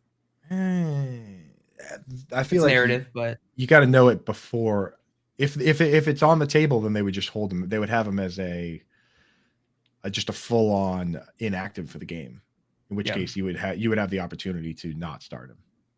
Yeah, I think I'm still rolling with him. I get what you're saying, Jail. There's a slight concern, but not enough for me to change my start decision. I think we would know at 11:30 if he wasn't playing. Yeah, I'm gonna go Kareem Hunt, Chuba Hubbard are my 2. Kareem Hunt and Chuba Hubbard. Jay in the chat saying Chuba Hubbard did not practice yesterday. So yeah. Kareem Hunt, Chuba Hubbard, with the caveat that if Hubbard doesn't go, start Paris Campbell. There we go. Coop, you ready for the first overall pick? For everyone listening, if you're just tuning in, this is our rewind draft. The season starts tomorrow. We're looking at rest of season value, drafting with all the information we have up until this point. Coop's drafting first, JL second, me third, and then we will go back to the top of the order with Coop, JL, Simon, Coop, JL, Simon. Down this draft board till we hit 12, and then we'll reverse on the way back. Coop, first overall pick. You're on the clock. Who are you taking with the information we have now? Easy one for me. I'm going to take Austin Eckler. He's been the best running back. He's, got 30 more points than the next highest running back. He's on pace for like 1,700 yards and 130 receptions. Like, I think this guy, even with Keenan Allen back, and now Mike Williams is out, so it's not like it's a situation where there's a bunch of guys absorbing targets. Just give me the guy that I can trust to catch, at least like 5 passes a game. It doesn't get much safer than Austin Eckler right now, and there's not enough really good running backs for me to go elsewhere. So I'll go Eckler. Are we doing when we draft this? Are we thinking about a 3 wide receiver lineup or a 2 wide receiver lineup? Let's go 3 wide receiver. What do you think, JL? Yeah, that's fine. 3 wide receiver lineup. Does that change your pick, Coop, or it's still Austin Eckler? Doesn't change my pick. Makes wide receivers more valuable. But I think that makes sense. That was one of the guys I was looking at that deserves to be in that number 1 overall pick conversation. Makes a lot of sense. JL, Eckler's off the board. Where are you going next? I'm going to go Christian McCaffrey. Running back for the 49ers, San Francisco 49ers, just recently traded. The 49ers, I think, with this move, catapult themselves into one of the elite tier of teams. I think they're going to use Christian McCaffrey because they gave up a lot for him. So yeah, Christian McCaffrey. And this is half PPR, we decided, right? Full PPR. Full PPR. Better. Makes even better pick. Well, and where I'm going to go, I wasn't expecting this guy to be sitting here with the 3rd overall pick, and I was ready to grab the top wide receiver, but I think there's one more running back, potentially 2, that deserves to be in this spot, but Saquon Barkley's probably going to be my pick with the 3rd overall spot. I guess we're rewinding a little bit. A lot of these other names, the newer names to the list, aren't cutting it in the top 3 anymore. We got Christian McCaffrey, Austin Eckler, and Saquon Barkley as our top 3 guys. But I love the wide receiver value this year, but Coop, you brought up a great point. It looks like wide receivers were the better first-round picks this year because so many running backs are getting injured or not panning out. But that being said, since we know what we know, it probably pushes the value of these top-tier running backs up even a little bit more. Like we're pushing it up just a little bit higher. Coop, you've got the next pick. We've got 3 running backs off the board so far. It went Eckler, then McCaffrey, then Barkley. So this would be pick 4 in round 1. We're doing non-snake draft? Well, it'll be snake, but this is pick 4. This is just a different team. Oh, it's different teams. Because we're doing a 12 team. Like, why would we do a 3-man league? That's not helpful for anyone. Know what I mean? Well, to fill a lineup, it would probably going to take us an hour, like 3 We're hours. not going to fill a lineup. We're going to do a round or 2 of this draft is what we're going to do. All right. Well, in that case, I'm going to go ahead and take the want to take Stephon Diggs here with this pick. Like he's Over Cooper Kupp. Over Cooper Kupp, I am. Yeah. Because I trust Cooper Kupp needs volume. And they're getting Allen Robinson ramped up, and they have Van Jefferson coming back. And I'm a little nervous about the arm of Matthew Stafford holding up all season because he's got the elbow and all that. I'm just going to take Stephon Diggs, who I trust every single week. He's already had his bye week, so has Kupp, but he's he's been crushing. And we talk about PPR. I mean, technically, Stephon Diggs has more points than Cooper Kupp. So give me Stephon Diggs. Stephon Diggs with the 4th overall pick. Joe, you've got the 5th overall pick in the first round of this redo draft. Who are you taking? You just took Kupp, right? No, he took Diggs. Sorry, I took Diggs. I'll go Cooper Kupp then. I'll go Cooper Kupp, wide receiver for the Los Angeles Rams. That pick speaks for itself right after Diggs goes. And if I had taken Kupp and you had taken Diggs, then that pick would have also spoke for itself, right? Yeah, I probably would have went Diggs or someone else maybe. Who knows? Man, this is a little tough right here. We're getting to this territory where I'm starting to consider it, but I don't think I'm going to yet. Here's what we're going to do. I mentioned it earlier, but I think there's one more running back that kind of belongs in this conversation up here as the workhorse running backs, even though I know his there's a little bit of an injury concern, but I'm going to go with Las Vegas Raiders running back Josh Jacobs with the 6th overall pick. I think he's earned a spot up there with the workhorse running backs in fantasy football rest of the season. Dude's getting all the work. And I know the point of these drafts is let's throw some of these priors away and look at what we've seen through 7 weeks. And there's no reason he doesn't deserve to be up there with the Saquon Barkleys, with the CMCs whenever we're talking about workload, right? Right. There's a reason he went after them. But if Diggs or Kupp were there, I would have taken them, but they weren't. So I'm going Jacobs. A couple weeks ago, I said I told a kid to trade to a kid who could have picked whoever he wanted out of Alvin Kamara or Josh Jacobs. And I told the kid to pick Jacobs. And at the time it felt controversial, and now it doesn't at all. Right. Like Jacobs has the full role. He's a beast. He runs for 140 yards a game. You can't even trade for him anymore. So that's a good pick. I considered him there. Kevin Tompkins is just running backs in this economy. I know I've drafted 2 running backs so far on 2 different teams, and it's hurting my feelings a little bit with all the receivers that are killing it this year. But Coop, that brings us back to you. A quick recap for everyone. This draft so far, we're 6 picks into the first round. We've got Eckler 101, CMC 102, Saquon going at 103, followed by Diggs and Kupp at 4 and 5, and then Josh Jacobs being the 6th overall pick. Coop, we're back to you with pick number 7. Who's it going to be? Yeah. So pick 7, this one, another one. This might be considered controversial to some people, but not in my opinion. I'm taking Travis Kelce. No! You take every wide receiver and running back and put them, every wide receiver and tight end, every pass catcher, put them in one bucket. It's not even about positional scarcity at this point with Travis Kelce. He's legit number 4 on that list in PPR, number 3 on the list in half PPR. He's just outright scoring the points, and you get the positional scarcity. So for me, Travis Kelce in the first round is a no-brainer. You get a huge advantage at a brutal position. I almost went Kelce instead of Jacobs, and I think I can wait one more. I think I can get him with the 9. But you're right, Coop. Just talking about the position, not moving over there. He's averaging 21 points per game. That's absurd. That's absurd for the tight end. More than Jamar Chase, more than Saquon Barkley, more than Josh Jacobs, more than those players. So, no problem there. And I know he had the 4 touchdown game. I don't care, dude. The fact that he had a 4 touchdown game means he's awesome. And I usually don't just like Taysom Hill, right? Just like Taysom Hill, dude. Equally awesome. just like Gabriel Davis and Jonas Gray and Chase Claypool. Those are all the guys I can think of that had 4 touchdown games. But the fact of the matter is I don't take these guys early at the start of the season because you never know what's going to happen in season. You could get a Kyle Pitts situation. But since we already know what is happening, then I'm doing it because it's already been confirmed. Travis Kelce, still awesome, still kind of funny. I'm drafting. Still kind of funny. And JL is probably going to go Kyle Pitts here, of course, because you still believe going rest of the season, right? We can just go ahead and write that pick down for pick number 8. Yeah. I took the top target share tight end. You take the second target share tight end, Kyle Pitts. There you go. I respect your move, Coop. I know you're the tight end tinkler, but there's just not a chance in hell I could take Travis Kelce over my next pick here, which is Justin MF Jefferson. Lock him in. Yeah. I mean, Travis Kelce's got more points. Tight end. There's wide receivers all over the place. 3 wide receivers you got to start every week. Yeah, I mean, and there's a million of them. Man, Ain't Justin Jefferson. Roughly a billion. Yeah, there ain't many Justin Jeffersons, and there definitely ain't many left now that we've already taken Diggs The one. Yeah. and Cup. Yeah, there's no Justin Jefferson. That was going to be my next pick, JL, was Justin Jefferson. After Coop took Kelsey, you took Jefferson. Those are the next 2 guys on my list. And now like I hate doing it, but like you guys are just leaving me with some running back value, I feel like, over and over again. I'm going to go Nick Chubb right here. I'm going to take Nick Chubb with the 9th overall pick in this draft.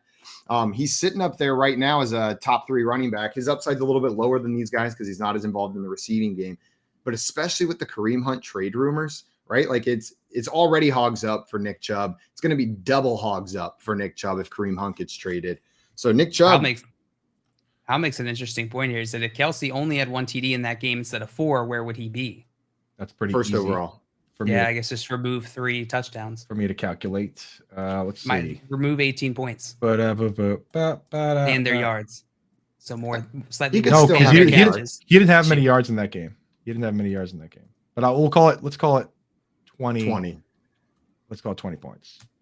So he would go down. So we do the same thing, right? You take all the tight ends and wide receivers, put them in one bucket.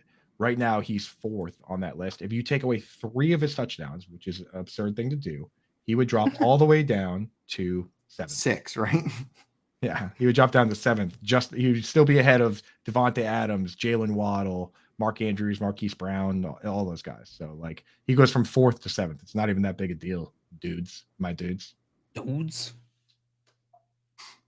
He pretty much have as many points as Justin Jefferson if you took away 3 of his touchdowns. That's pretty good. That's pretty good.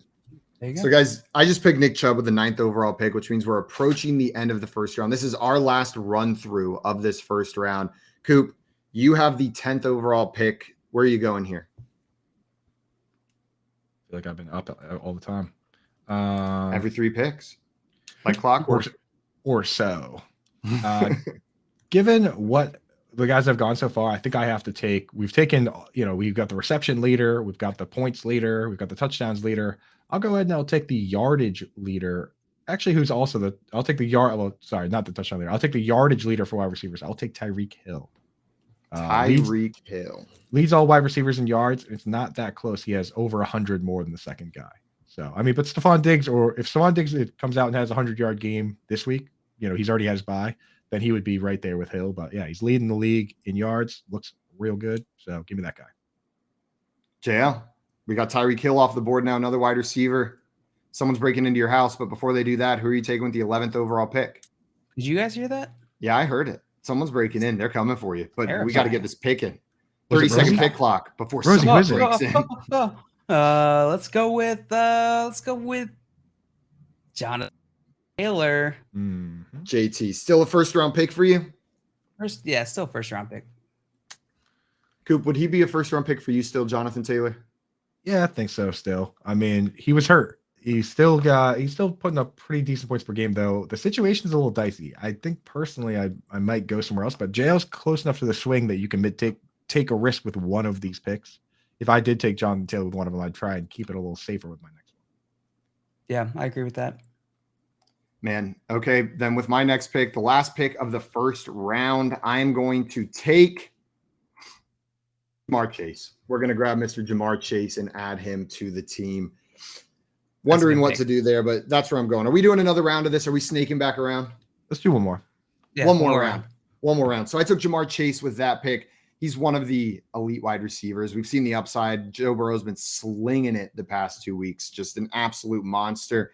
If we see more of that, Chase is going to be great this season. Maybe not as consistent as some of these other guys, but that's okay. That's okay. The next pick, that would make you up next because you're still managing this 12 team here. So you have the next pick here. That is correct. I'm going to take with this next pick. We're going to double down on wide receiver, and I'm going to take a guy who's already had his bye and is the top target on his team, and that is Devontae Adams. Devontae Adams is going to be my next pick. It was between him and Waddle, the other guy on the team that Coop drafted, but I'm going to take that. I'm going to take that bye week from Mr. Devontae Adams and run to the bank with it. So Jason Adams. He's got another bye week. He's got another bye week coming. Yeah, potentially, right? There might be another bye week coming for Devontae Adams. Just him, not for their whole team. It's got to play out first. Just It's got to him. play out in court first. Yeah, maybe JL. maybe they honestly the crazy thing is all this, like, you know, the way that how much money the NFL has, wouldn't be crazy for them to tell this guy like, hey, you know, wait on this and we'll settle with you at a certain point. You know, it's like, I don't know. If I'm a lawyer for one of these guys, I'm making sure to get every last dime. So I'm going to them and I'm saying, hey, how do we make this? I know this is a tough situation. How do we make this easy on you guys? How can we help you guys help us? Right? Like, when do you want this suspension to come down? You know? Yeah. No, that makes sense. There's just so much money floating around there that they can probably play that game. They can probably Rick and make it Morty. work to their advantage. We can move that court date for money. For money. Jill, you've got the next pick. This is your team with Jonathan Taylor on it. You took Jonathan Taylor in the first round. Where are you going with the second pick? Simon, who'd you take with right before Devontae Adams? Jamar Chase. So that team has Jamar Chase and Devontae Adams on it. It's a hot team. So I took Jonathan Taylor here. Oh, it feels like there's a lot of value at the running back position still. Not as much at the wide receiver position. Ooh, I disagree. I'm gonna go with AJ Brown. AJ Brown for JL. Adding AJ Brown to the team with JT. Coop, you're back on the clock. This team, you drafted Tyreek Hill in the first round. Who did you take, Simon, with your last pick? I took Devontae Chase and Adams. Adams. Jamar Chase Okay. and Devontae Yeah, Adams. that And makes JL sense. took AJ Brown. Real quick, Brendan in the chat asked TJ Hawkinson or Tyler Higbee this week. I'm going TJ Hawkinson. Tyler Higbee has a couple things not going his way. One is that he had the bum ankle, which he didn't play a full snap share. 2, they have a banged up line, so he blocked on 6 pass plays. 3, he's playing against the 49ers this week, which are a good defense versus the tight end. So, yeah, that's where I'm at with that. Start TJ Hawkinson. Yeah, I'm starting Hawkinson as well. Okay. Okay, so Coop, who's your pick? Tyreek Hill is on this team. You're on the clock. This is pick 3 of the second round. Pick 3 of the second round, and it's a full PPR league. I think I'm going to come out here and take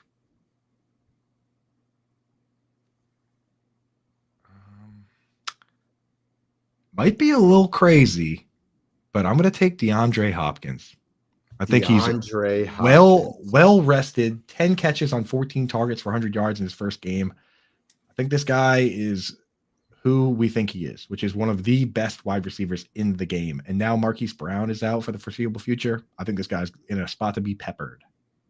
You know, I wasn't even considering it yet, Coop, but I don't mind it. Like, whenever I'm looking at the names of the wide receivers that are left, like, none of them stand out, but D-Hop stands out, right? Like, he stands out with what he has done in his limited sample size so far. I like that pick. I think that's one of the better picks so far. JL, we're looking at pick 2-4. Oh, wait, no, it's my pick, isn't it? It is your pick next. It is my pick next. I put Nick Chubb on this team previously. Who do I want to put on there next? You know, we're doubling down on running back, and I'm going to put a rookie running back who has been handed the starting job. Kenneth Walker is going to be my pick right here in the second round. He's got the job there in Seattle, and he's looked like a beast with it so far. So this team's going to start out with Nick Chubb and Kenneth Walker. 2 guys, maybe it's not the best pairing since they're not pass catching backs really, but they're still the primary backs in their backfields, and they're both super talented. So I'm comfy leaving the first 2 rounds with these guys. Kenneth Walker, so hot right now. So hot right now. So hot. Joe, you got the next pick. This is your Justin Jefferson team that you're picking for right now. Yes, I have Justin Jefferson on this team. I'm going to go. Did this guy not go yet? Are you kidding me? I'm going to go Derrick Henry. Good player. Good player. Very good player. Great player. Yeah. That's a good player, dude. He's good at football, Mr. Derrick Henry. I didn't realize he was still there either. Would you guys take Kenneth Walker or Derrick Henry rest of season? Derrick Henry. Derrick Henry? Yeah, I think so. Me too. I'm sitting here thinking I really should have drafted Derrick Henry with that last pick. Skipped right over him in the chat. But I honestly think Kenneth Walker drafting off the top of your head. He's in the same tier, right? Like I think rest of season, these are workhorse backs that aren't super involved in the receiving game. Henry's going to get more work, but right now it looks like Walker's on the better offense. somehow. The Geno Smith-led Seahawks are a good offense suddenly all of a sudden. Suddenly all of a sudden. Yeah, Coop, so say it suddenly happens pretty suddenly. Suddenly happens pretty suddenly. Coop, it's Hey, suddenly Z- your turn again. Before we My get into turn. that, Z Money has a question here.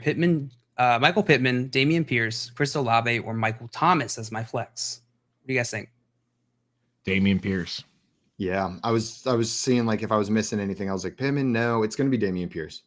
Yeah, I would go Damian Pierce, then Olave, then Pittman, then Thomas is the order I put them in. Mm-hmm.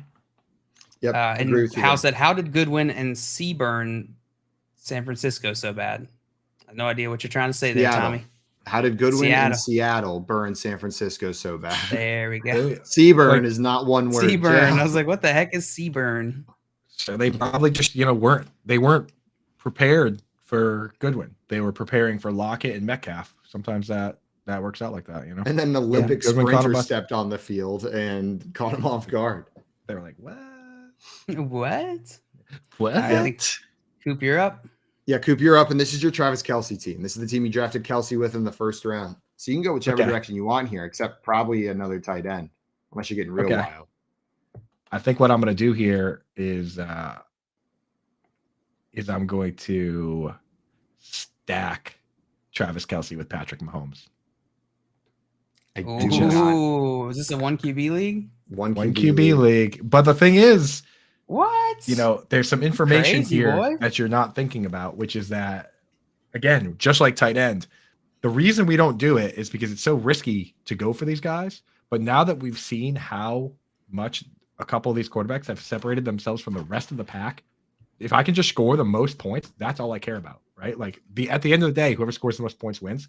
Patrick Mahomes is scoring a lot of points. Is he not? Like the dude's crushing. Coop, I'm with you. I was sitting here thinking, like, with what we know now, this might be the time to take a quarterback. And it feels like there's two that have kind of separated themselves. And you grabbed the one that makes sense with Travis Kelce. That's a fun team build rest of the season so far.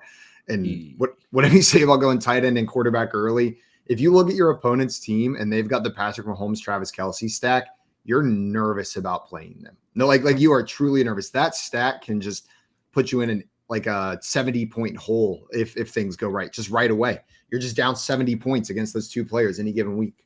A mid-season draft really should change the way we think about these teams. Like if you're thinking like about the way we draft, because you're worried about the downside, but now that we've seen it, we know that there is no downside. Like if you could go back to 2016, you would draft Cam Newton first overall. If you could go back to 2013 when Peyton Manning threw 55 touchdown passes, he would be the first pick easily because he obliterated everyone, right? Like you would just go through the draft and take Peyton Manning, and then you would take Demaryius Thomas or Emmanuel Sanders or Wes Welker or whoever you could from that offense, and then you would just win the league. So like the way I look at it is if these guys are separating themselves like that, just give me those guys. I'll figure out the rest later. Makes sense. I've got the next pick. This was the team I took Josh Jacobs with, and there's one wide receiver left in a tier, and I'm going to go ahead and take him, and that is Jalen Waddle. The other Dolphins wide receiver, I would have preferred Hill. That's why he went first probably, but Waddle's going to join this team with Josh Jacobs now for me. JL. I like that pick. I think you're back on the clock with your Cup pick. This is the Cup team. Who are you having join Mr. Cup on your pick number 5 overall team? All right. I am going to I'm going to balance out the Cooper Cup pick with a running back pick here. I'm going to go Joe Mixon, running back for the Cincinnati Bengals. After I told you what my strategy is, you let me do it, JL. Go for it. Take your QB in round 2. You let me do it. 100% I am. Me with your QB. Yeah. Oh my God, you're about to do this stack again. You know what I'm doing again? Rest of season, not you know what I'm doing again? Season. Okay, you just let me stack Josh Allen with Stephon Diggs when they've already had their bye week. So thank you very much, JL. Let's play this out. Let's play this out at the end of the season and see which of these teams wins. Yeah, play it out. We have to finish this draft, which would take hours, but we could do that. No, not the whole team, just the two players. My 2 players are going to crush yours. One of them's Jail. I was going to say that is putting you at an even bigger disadvantage. Like you are definitely at a disadvantage if you're doing that. You don't want to do that. You don't want to do that. I get what Coop's saying though. Like a lot of the reason we don't draft quarterbacks early is because we know quarterbacks score the most points. We just it's hard to predict year to year. If you take one early and they're not number 1 or number 2 overall, then you're screwed. But with 7 weeks of information, some of that risk goes down. Like it seems pretty I clear that don't- Josh Allen and Patrick Mahomes are doing what they were going to do or what we think they're going to do. I've so it drafted becomes safer to pick them. I've drafted 3 players that have the most points. Austin Eckler has the most. Josh Allen is the second most. Patrick Mahomes has the third. Yeah, but I still don't think the logic holds up, because if we don't believe in taking QBs early in before the season, I don't think that all of a sudden that strategy changes. And I wouldn't say that the reason that we don't like taking QBs early is because that we're not sure how to, like, they're not predictable. I think they're relatively similarly predictable than the other skill positions. The difference is the value above replacement, right? Like, if I can get a Jalen Hurts and he's likely not going to score that many different points. I think it's a combination, JL. Like, I think it's both. I think it's because there is such a risk, like there's such a detriment to your team if you miss on the first round pick, and you can find a valuable replacement in the later rounds. It becomes like more advantageous before the season starts to go that route.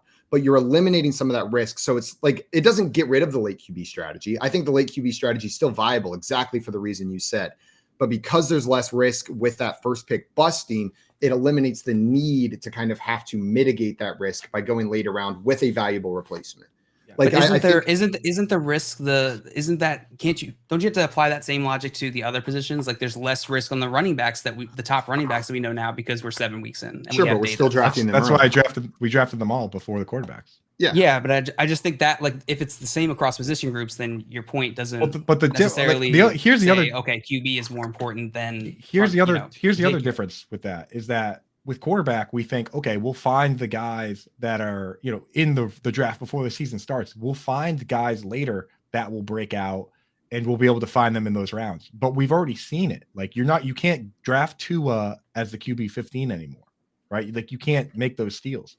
And when you look at how it's shaking out, like, talk about QB 6, Kyler Murray, Josh Allen scoring 10 more points a game than him. Josh Allen is like in a league of his own right now. You know what I mean? So for me, I look at it at this stage of the game, and like, you can't get a steal at quarterback anymore because we know who's good and who's not. I mean, Joe Burrow has six less fantasy points than Patrick Mahomes. Lamar Jackson. I think there's a tier of 5 guys. You guys should be drafting Joe Burrow, Lamar Jackson, and Jalen Hurts. I'll draft Joe Burrow on my next team. The team that has Eckler, I'll draft Joe Burrow on that team. So who is the next pick here? I'm the next pick with Saquon Barkley. I just picked Josh Allen. And I'm the next pick. I had Saquon Barkley on this team, Mr. Saquon Barkley. And so, of course, we're going to stack him with his I'm just kidding. We're not taking Daniel Jones with this pick. Do I want to go quarterback here after everything we just said, or do I want to take a different play? You don't have to worry about it. JL's sticking to his guns. He's not taking quarterback here. So he's not taking. If you don't take Joe Burrow, I get Joe Burrow. Do I want to take Joe Burrow? You know what? I don't want to take Joe Burrow, but I do think I'm going to take a different quarterback. I know he's had some rough games recently, but I think he's got a higher upside than Joe Burrow, and I'm going to take Lamar Jackson right here with Saquon Barkley. I know Joe Burrow has more points so far. I like Lamar Jackson's upside a little bit better. So I'm going to take Lamar. Maybe it's a slight downgrade on what they've done so far, but it's going to be killer rest of the season. Lamar was so good the first few weeks that people forget. It was like there's MVP talk, 5 touchdowns every game for a little while there. He was killing it. Yeah. Killing it at the beginning of the season. You get Andrews and Bateman back fully healthy. I don't see why you can't do that again. I think that's the problem right now, though, is that lack of weapons. Patrick Ricard playing 80% of the snaps, not really racking up the points there, Patrick. Joe, your next team had CMC on it. So who are you taking with your next pick? With my next pick here, I can't believe this guy's still on the board. I'm going to go with Joe Burrow. You coward. You are such a coward. I don't even want him. This is a pure spite pick. I actually want CeeDee Lamb, but I'm going to take Joe Burrow. It's a good pick. CMC and Joe Burrow. Yeah, I like that team so far, Joe. It's really interesting strategy that you're going with the quarterback early. I'm not sure I agree with it, but we'll talk about that later. With my next pick, this is the team that is Austin Eckler. I think it's pretty ridiculous to reach for QBs this early, so I'm going to take CeeDee Lamb. CeeDee Lamb. Yeah, that makes sense. Honestly, I was going to take him. I really agree with that pick. Wheels up. Yeah, no way I'm taking Joe Burrow, dude. Oh my God. What a ding dong. So we just You did the first 2 No, rounds. we big And balls. No, thank you. we got how many quarterbacks? 4 quarterbacks going in that mix, or 5? 4 quarterbacks. Jail, if I was you, I would immediately trade with your other team, the Jamar Chase team, and stack up Burrow and Chase. I Oh, probably it's will. my Jamar Chase team. Oh, you have Chase? I've got Chase and Adams. Would you trade Devontae Adams for Joe Burrow in a 1 quarterback league? No. No, absolutely not. You There's shouldn't not a do that chance in either. hell I'm doing that. Yeah. That's what I'm saying. It's like there's no way. So I'll just keep chasing Would you Adams on that trade? team. So would you guys trade Patrick Mahomes for? I would CeeDee trade. Lamb? I would trade CeeDee CeeDee Lamb Lamb. right now? I would trade CeeDee Lamb away for Patrick Mahomes. Damn, bro. But I wish we were playing some leagues together. I wish could we try were. this out. I wish we Try were. this out. Yeah. If You could guys just are get- both like, you idiot. Like as you're making the trade, each one of you's making it like, you clown. I'm genuinely you have no curious. idea Like, what you're doing. Yeah, I think- no, I respect the different perspective on here. Yeah. I'm just curious how it would play out. You know. I think the thing is, I think that Patrick Mahomes could outscore CeeDee Lamb by 100 points over the remainder of the season, and I think I could find a wide receiver that can come within 100 points of CeeDee Lamb. And at the end of the day, I think I can make the same statement, just flip the positions, and it's just the same way around. yeah, I don't think CeeDee Lamb can outscore Patrick Mahomes by Yeah, 100 points. right. But I think that's But- a positional. right, thing, you could find, you could find a quarterback, right? But if I am struggling, Right. I knew I'm exactly like, what you meant, Jalen. you feel I just real- decided to I'm telling you, be an it- ass. we underestimate how important quarterback is. There's been a number of years where wherever a team has the best quarterback just wins the whole league. I've like Scroll Bob down here says all my best teams have either Mahomes, Allen, or Hurts. My best team this year, I accidentally auto drafted Josh Allen in the 2nd round, and I was devastated. I was like, no, I did not want to take a quarterback that early. He has single-handedly kept me alive in this league in like multiple weeks. Like Josh Allen has been like the saving grace for multiple teams. And that was a team where I was pissed when it got auto drafted. I was like, what the hell? I didn't want to take a quarterback this early, but it worked out because it hit. Now, if it wouldn't have hit, my team would have been like straight garbage doo-doo because I wasted a 2nd round pick on a quarterback that didn't even hit. I know how we're going to settle this debate. We're going to get the late round man himself, JJ, and we're going to have him come on and we're going to have him settle this debate on what is the correct theory here, or how do we break down this theory? Yeah. In mid-season Sound good? drafts, should quarterbacks go earlier? Yeah, like does that change it? Because he's the one Okay. who's thought the most about this, right? Yeah, let's bring him on. Let's it's get the man on. It's his Twitter tag. Scott Fish in the chat asks, question for Scott for his own league, his namesake league, which is tight end premium. Cade Otton, Khalif Raymond, Ben Skowronek, Cole Kmet, or Noah Brown for a flex spot. Obviously, if it's tight end, he puts them in his tight end spot. What are you guys thinking here? I kind of like Cade Otton, honestly, man. Like, That's the name that stands out to me. Like I'm sitting here looking at it if I'm missing something, but it seems like Otton's the play. Like it seems like Otton is the guy to play out of this group. Like even if it wasn't tight end premium, I think I'd start Cade Otton. He has, the 2 games that Cameron Braid has missed, he played 94% of the snaps in the first one, caught 6 of 7 targets. And then last week he played over 80% of the snaps, caught 4 passes for 67 yards. I mean, if you put Ben Skowronek in there and he catches 4 for 67, you're pretty pleased with that, no? Like, and this is tight end premium, so all the receptions for Otton are worth 1.5. Yeah, And the first downs are worth more. So I think if, I'd go out in 2. yeah, the Baltimore's first downs is are not worth very more. good against tight end. Yeah, another one. We're matchup not wise. so good. We have And another question. You get a Oh, guy sorry, go playing ahead. tonight. You get a guy playing tonight, and that's fun. That's true. And that is fun. That game tonight, Baltimore Ravens at Tampa Bay Buccaneers. On paper, at the beginning of the season, it looks like one that was going to be like this is a barn burner of a game, right? But the past couple weeks, the Ravens haven't been too exciting. The Buccaneers look like poop water. Hey, Ravens won. They won, last but week. they've been a less exciting team. They haven't been the explosive offense that we expect from the Baltimore Spoiled. Ravens. We're all spoiled by the Ravens. So spoiled. Yeah. All right. Let me moderate this, please. Let me arbitrate this. They haven't looked great, but poop water, Simon. I know I said the Buccaneers water. were poop water. Oh, the I never called the Buccaneers. Ravens poop Oh. water. That I would do water, not put Simon. words in my mouth. Poop water. Simon. Can we agree the Really? Buccaneers look like poop water though? I don't know if it's Yeah. poop water. I would say toilet They just water. lost 21-3 to the Panthers. I would say they look like toilet water that doesn't have poop in it, but there was poop in there at some point. So Oh my god, any- that were just reminding me of the dropout episode, Simon, where they make that guy go and drink water. It's like a challenge or like a prank. They go and make him drink out of a silly straw toilet water, like in their office. Well, the whole premise of the game is he says something and then people name a price. They're bidding to see who's going to get the money to do it, but they're bidding against each other down.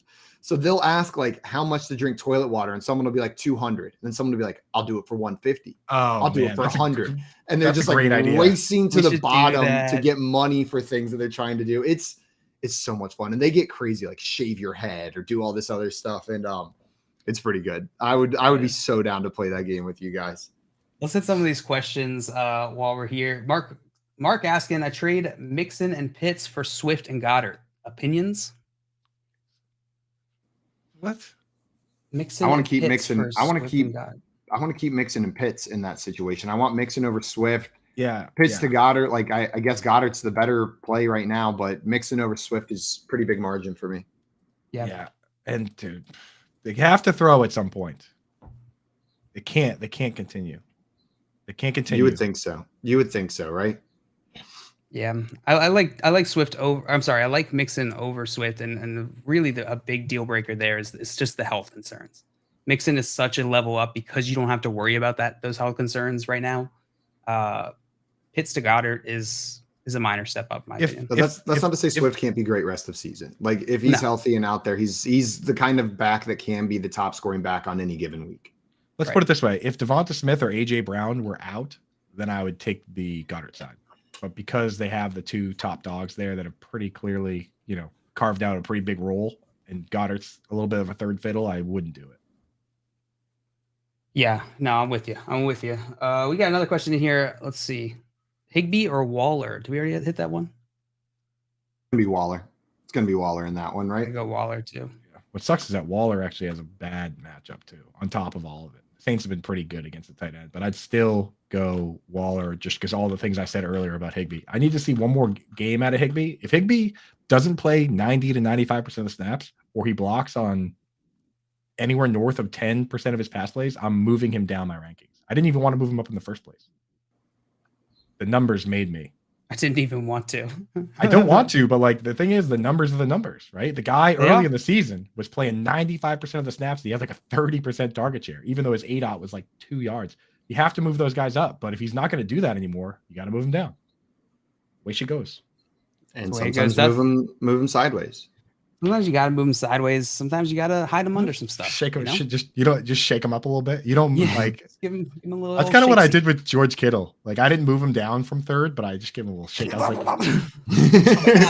like, "Will you do something?" Right? Like scoring points. Yeah. Wake up. Just put Dustin a little. Said first prompt: how much to shave your facial hair? I mean, $0. Honestly, I almost did it yesterday. I was so annoyed. So my price right now goes down because I'm going to Europe for like 3 weeks. So I can it's more acceptable there. I'll grow it back before I show up on this. Yeah, I'm gonna be running into a bunch of strangers, so it doesn't really matter. So my price is lower right now. Yeah, I'll do most things for $100. Like the list of things I won't do for $100 is much shorter than the list of things I would do for $100. So that's about where my line is for most things. Let's not make this show sad, okay? It's nothing sad about it. It's just like whenever people play the game, like how much to do this, I feel like you're always like 10,000, and then someone's like, what about 9,000? You're like, well, yeah. Like, what about 8,000? Like, okay, yes, I would. And then like you get down to it, and most things, like you can play that game with me all the way down to 100, and I'm still doing it. Like It's just me being realistic, not sad. I'm not a sad boy. I'm just a realistic boy. You being realistic, which is sad. There were times in college where I was like out of meal swipes, where like people are like, would you eat this? I'd be like, it looks pretty good. I'm out of meal swipes. I'm like a dude on Survivor, like a guy on Survivor. I'm like, these bugs actually have a lot of protein in them. Chris asked earlier, James Robinson for Juju. I think that's pretty fair. I'll take Juju. Yeah. I'll take Juju in that move, but I think it's a fair trade. I don't think people realize that like over the last 4 games or so, Juju's a top 10 wide receiver in points. Yep. I realize. And Mike Evans is number 5.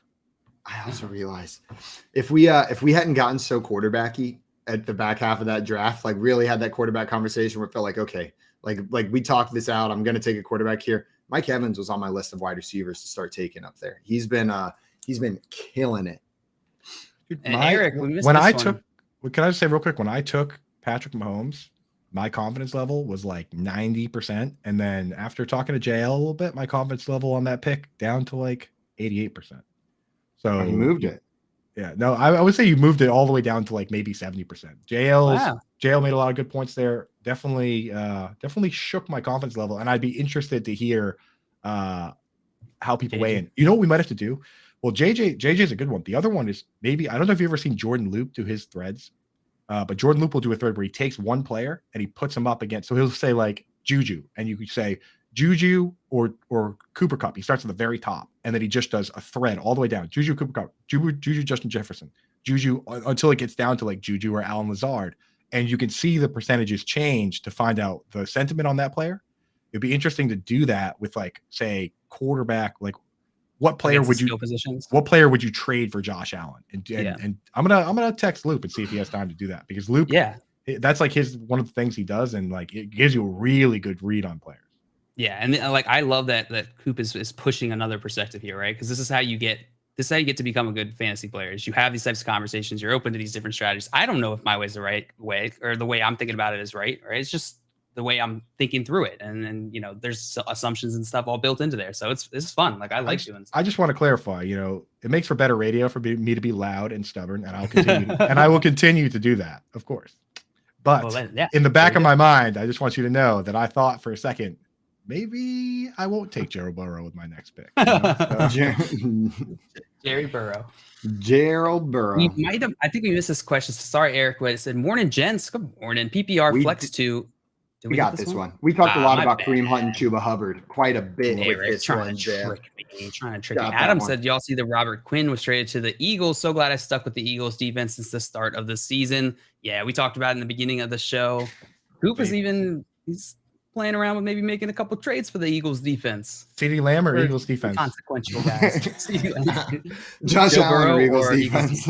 Joe Burrow, Eagles defense. Dude, if you got Joe Burrow on the Eagles defense, dude, if you have Josh Allen and Eagles defense, just think of how nice it is that you don't have to drop anybody for a quarter. You don't have to. You can just drop your quarterback in any defense, and you don't have to worry about it because they both have their buys, and you're just starting them rest of the season. It's a good feeling. Yeah, guys. Coming up, we're going to have our friend Alex Korf, Trade Daddy himself, joining the show to go through his Week 8 trade value charts with us and help us answer any and all trade questions you have. So if you have some of those trade questions, throw them in the chat. We will be getting to those ever so shortly. And then our friend Sal Capaccio, Bills beat and sideline reporter and host of the Extra Point Show, is joining us a little bit later today as well. You're listening to the Front Yard Fantasy Morning Show here on Bettor Sports Network. Call, chat, and enter contests in real time. It's Sports Talk 3.0 with Bettor Sports Network.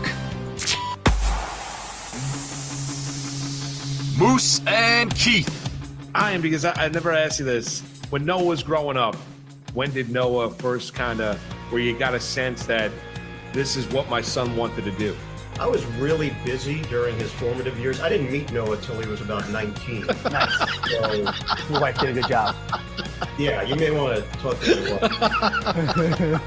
I would say about he started showing a legitimate interest. He started getting curious about how I prepared, what it required. And then I saw a little bit of a shift, 14, 15, where he was concentrating on the on-cameras, the interaction between play-by-play and analyst, and started probably taking mental notes at that point of the performance aspect of, okay, you do all this prep, but you got to go out and deliver it. So, yeah, probably that 14, 15 range, I thought to myself, this could be something he really wants to do. Front Yard Fantasy, weekday mornings at 7 Eastern on Bettor Sports Network. You don't need to be like right 100% of the time. No, there was a tweet about the refs that had me kind of cracking up the other day because somebody was like, we have the technology to track the ball down to a centimeter and figure out, what speed these guys are running on the field. yet somehow we still mark the ball by That's my favorite. a 60-year-old dude eyeballing it, and then we run over with literal chains and measure it. It's like, you think we could probably get that figured out. The least precise way to measure something, and then immediately following that up with a super precise way of measuring something. Yeah, it's like we have like if you're a millimeter short of that chain that they bring out there, that they ran out it as best they could in a straight line. But if you first they just go here, and then they grab the chains and they run in the straightest line possible. But then if you are 1 millimeter short with that football, doesn't count. Sorry, couldn't have been human error. You're just short. That's exactly. And they bring out the index card or whatever. Meanwhile, they have satellites in space tracking how fast Brandon Ayuk ran on an end around. But we can't. And I can see that number live while he's doing it. Like I can see every player's speed on the screen live. And I love that. It's and not to mention that dude's trying to make the spot, and the player always tosses the ball right into his face. Right, he's coming over to spot it, and it's every other time the player's just here you go. Here's another thing to juggle. Lunch Money with Kyle and Ray, presented by FantasyGuru.com. Is it me, Ray, or is the only publicity that Microsoft Surface has gotten out of their whole thing on the sideline is people throwing them to the ground in anger? Is that just a me thing? Or the only time I hear about this device, Ray, is when somebody is chucking it on the ground, just pissed off at it, which I get it. All of us are in that world. We love to do that. Only in the NFL, Ray, can they get away with it because these are free. There's no cost. It's part of the sponsorship. Here's 5,000 Microsoft tablets to get you through the NFL season, and these players, right, just slamming them down. It's like they've become Dilbert on the sideline, and they're so frustrated. They're just the only publicity this company and this product has gotten is negative. Better Sports Network. It's sports talk done better.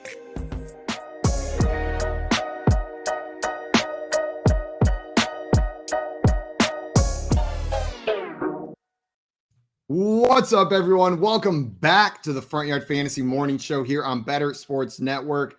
Coop had to leave for a second. I don't know if he's coming back. No, I wasn't going to out him, but now we've outed him. Poopy Coopy. What was I thinking on this show? Not outing anybody. Why am I having poop sympathy for Coop? We just tell him Andrew Pooper, said Tommy. Classic. He must be related to Austin Pooper. Austin Pooper or Amari Pooper. Or Amari Pooper. Wow, look at all these poopers we got. Are there any more poopers in the league? Pooper Pup? Oh, Simon. Don't get me this early in the morning. Pooper Pup. Guys, joining us in a little bit, we're going to have our friend Alex Korf, the trade daddy himself, joining the show. Daddy. Trade daddy, yum. That is not the song we've sang in the past. Who does that? Oh, Red Robin. If you guys have questions for Trade Daddy, for Alex Korf, make sure you send them in the chat. And he will be on here shortly to answer those for you. We've got Dustin over here saying Pooper Rush as another one. Absolutely. Jalen, you down for some Pooper Rush? Pooper Rush is good. Pooper Rush is a solid one. I like that one. We missed that one. While we're waiting, I think you got to say Rush. It's Pooper Rush. He's rushing to get that poop out.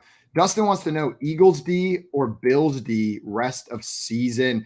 And Adam in here saying probably the Bills, but Eagles have the easier rest of season schedule. What do you guys think about that? Eagles D or Bills D? Coop, it sounded like you were pretty high on the Eagles D rest of season. Are you going with them or are you going with the Bills?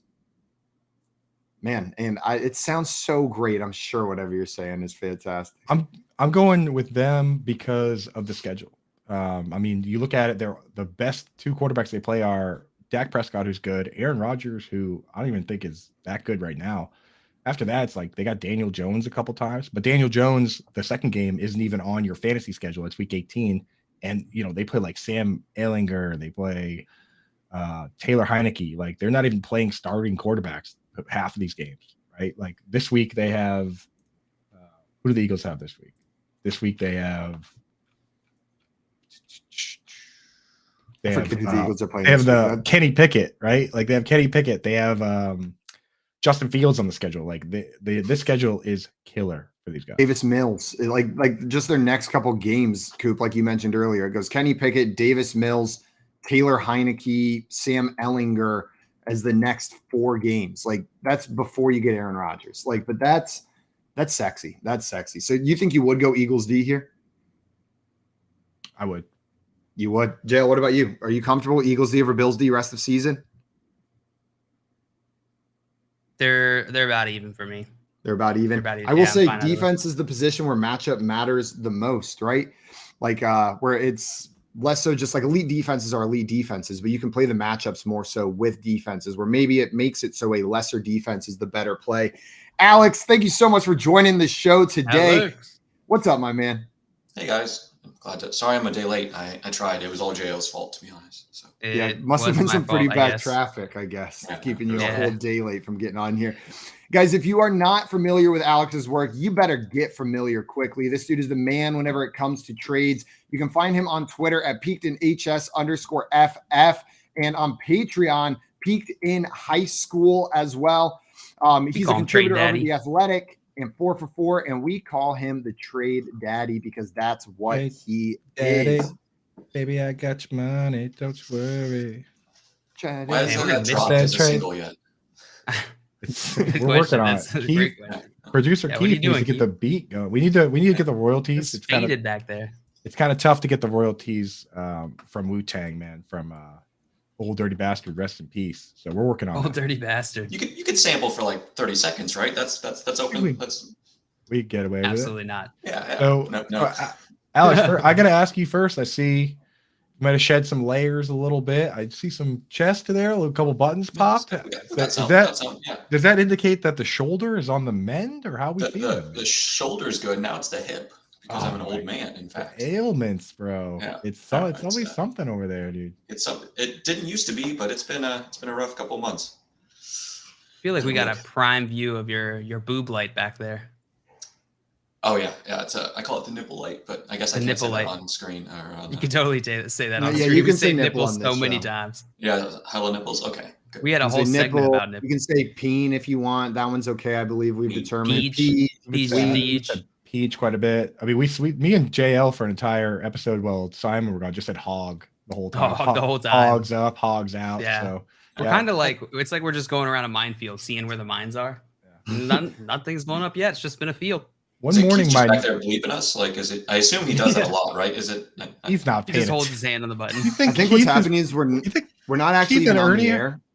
This is all just like a plant. Like somebody's paying them to do this for us. We're not actually on the air. Everyone in the chat's not real. This is just we're not even actors. It's like a Truman Show thing. Where like we think this is reality, but it's actually just set up for us to be on here talking. No one's actually listening. You think Keith and Ernie are paying attention, dude?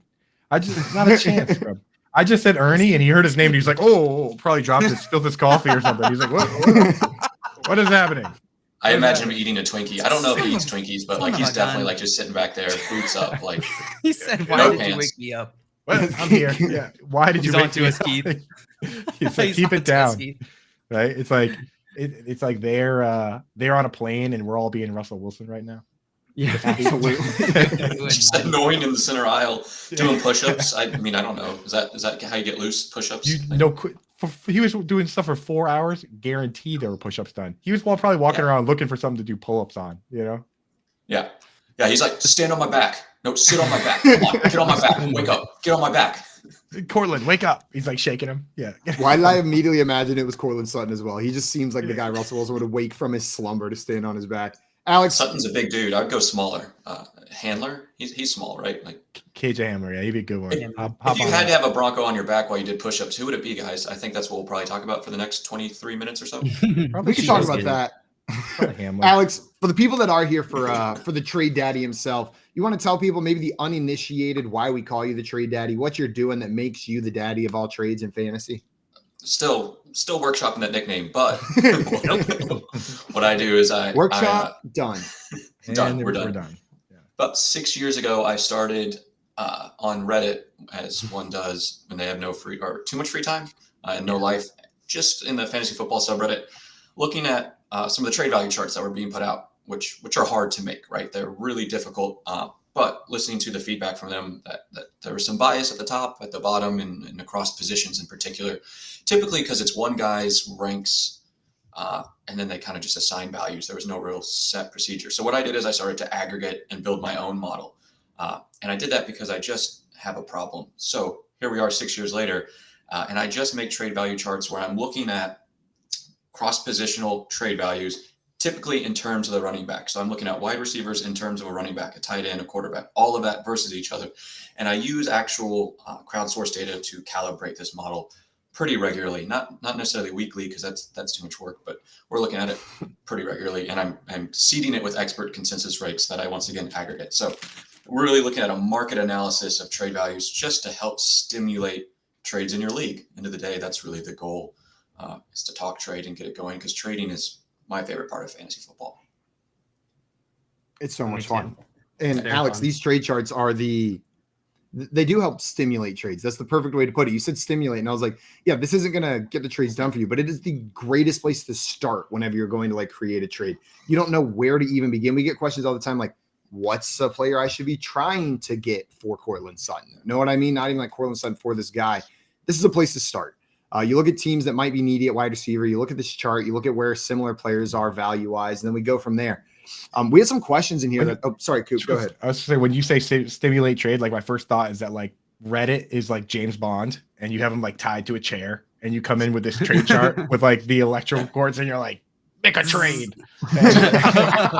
Right. Reddit goes crazy for it though. How many upvotes you get on the post this week? Like you usually get like hundreds.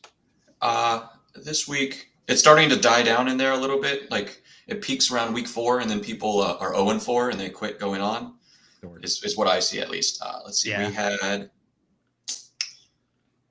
the real crew, Alex, is the hardos like you and me that are in there in like March. Be like, what do you guys think about Terrace Marshall? Get 27 upvotes on things. They're meaner. They're meaner in March though. Like they're even meaner out of season than they are in season. Oh yeah. Because it's just about arguing at that point, and there's nothing to prove either side right, really.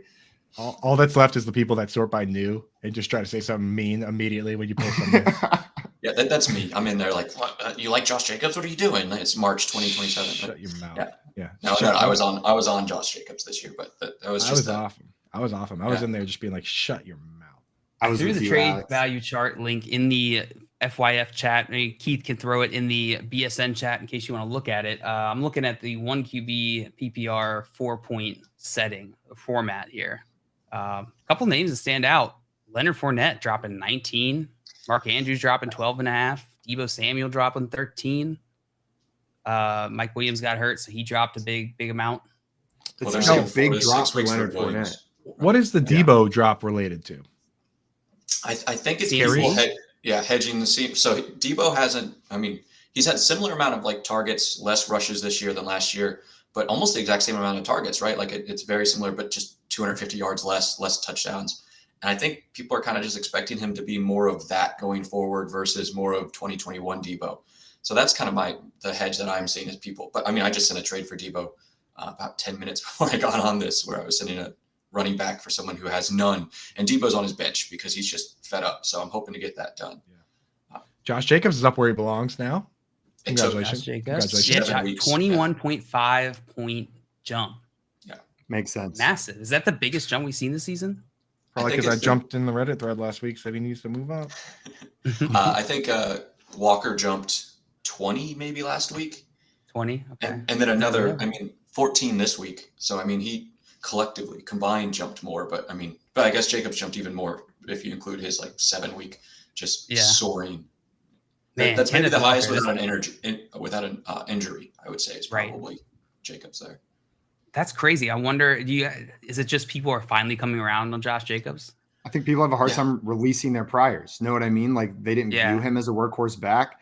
It took 7 weeks for people to buy in. Okay, maybe he is a true workhorse back. Like when you're not viewing him in the same tier as Jonathan Taylor, Saquon Barkley, Christian McCaffrey, and he's not a rookie with unknowns. Know what I mean? Like I feel like there's more holding back public sentiment on a player who's been in the league 3-4 years and the expectations weren't there than a player who's just joining the league. And then we see it the first time and it's like, oh, maybe this is who he is. So I do think it's just lagging. Like it takes people longer to buy into a Jonathan Taylor or Josh Jacobs. We saw it last year with Cordero Patterson as well, right? Like and that's obviously an even more extreme case. He was way older, way later breakout. But I didn't believe it week 1 or week 2 or week 3 or week 4. Like, know what I mean? I was like, surely CP is going to stop being great at some point. And he just kept going till he wore down at the end of the season. So I do think public sentiment drags on veterans that are overperforming. I have one that I have to ask about, and it could be a veteran that's overperforming, but he's only played 1 game. Why did DeAndre Hopkins come down 8 points after getting 14 targets? That one's insane to me. I figured he would go higher. Right? That one. I'm really not sure. That one kind of boggles my mind. But I mean, I ran it and went back in. And I was like, oh man, everything looks great. Looked at everyone, and then I looked at Hopkins, like, what the fuck happened? Like, what's going on? And I went back through all the data. People were just down on it. I'm like, man, were they watching a different game than me? I was hesitant. I was like, hey, maybe if you have an option, don't start Hopkins. Let's see it. Let's see 1 week. And he showed it. I mean, 14 targets. Probably these analysts going in there and they're like, all right, time to do my rankings. Let me get started. All right, let's sort by points scored so far this season. Okay. Right. And then like an hour later, they get down and they're like, oh, wait a second. DeAndre Hopkins only played 1 game. Let's just stick him here. Right. Like that's definitely what's going on with Hopkins. Like if you were it's insane. Yeah. So move him up, get him up.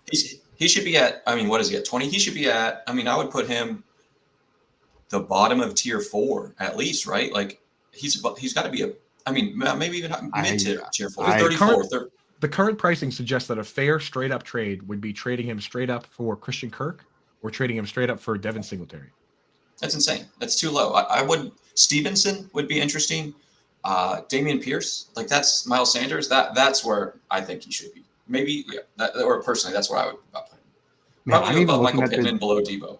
It's got to be ahead of Michael Pittman, dude. Michael Pittman's got some rookie 6th round pick, gunslinger, weirdo, scrambler. Some scrambling Texas boy. We had a trade question come in here that I wanted to hit from Patrick Hayhurst. He wanted to know, should I trade Najee Harris for Jacoby Myers and Gus Edwards? So Najee Harris, you get Myers and Edwards back. I'm curious what the trade chart has to say about this because Najee Harris has to have taken a massive hit since we bumped up 7.5 points. We went up a little bit. Beginning of the season. Yeah. From the beginning of the season, he's down 30 points, 32, 33 points. Like he's half his value. He should be.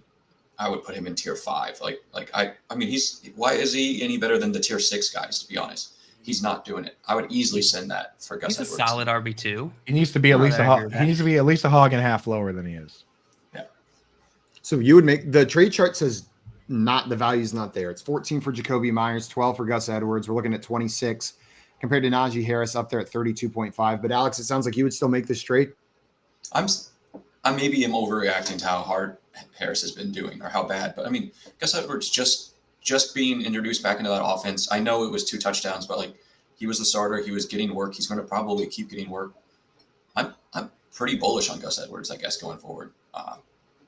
Do you guys not agree? Are you guys more on the Kenyon Drake side? I know you're a big Drake fan, JL. It's not necessarily that I'm on the Kenyon Drake side. It's that even with Najee Harris underperforming, I don't know if it's me like reacting to expectations. Like he's just so disappointing because I expected a top 5 running back or something along those lines, and now we're getting RB2 numbers.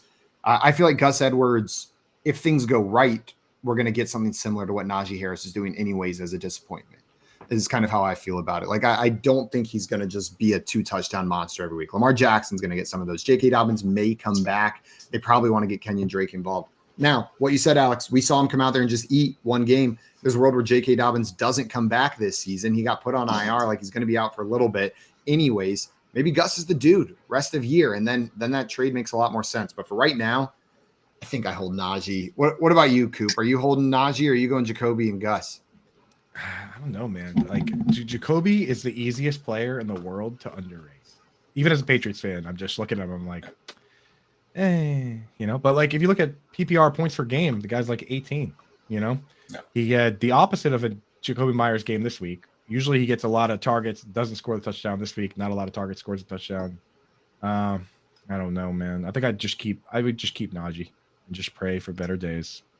I think that's the right choice, is probably to keep Najee. But the angry, I'm tired of Najee, is send him for Gus. I think you should probably hold out for more. I think I would maybe aim for a little bit higher wide receiver.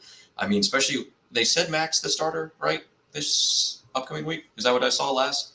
Yeah, Mac is a starter, man. That's but if you ask Bill Belichick, he'll just bite your face right off. He answered every single question the same way. We'll have to see today, right? He said it 7 times in a row, but I think it's gonna be Mac Jones. Yeah, the opportunity for Najee Harris is keeping me bought in, at least to some degree. I mean, he's still a solid RB2. He's averaging 10.8 fantasy points per game, according to Player Profiler, which isn't fantastic, but he's number 6 in opportunity share at 78.2% among running backs. So number 6 on opportunity share, and number 10 in carries, just raw carries at 100.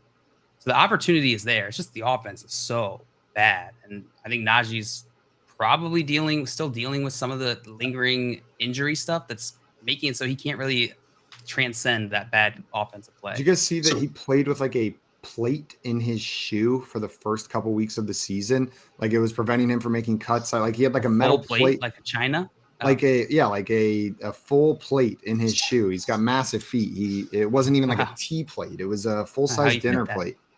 That's how he heats. That's why he heats up his spaghetti. It's like a plate of spaghetti, and then by the end of the game, it's typically warm enough to eat. Randy in here said expectations for Mike Williams and Cade Otton tonight. Mike Williams? Mike Evans, sorry. Oh.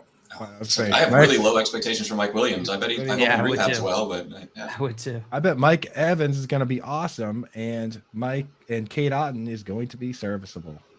Yeah. Cade Otton, I'll tell you this: if you're going to do a showdown slate for DFS, Cade Otton's the guy I want to start. In captain spot, you doing that 1.5? Because he's cheap, right? Like, I bet I didn't look.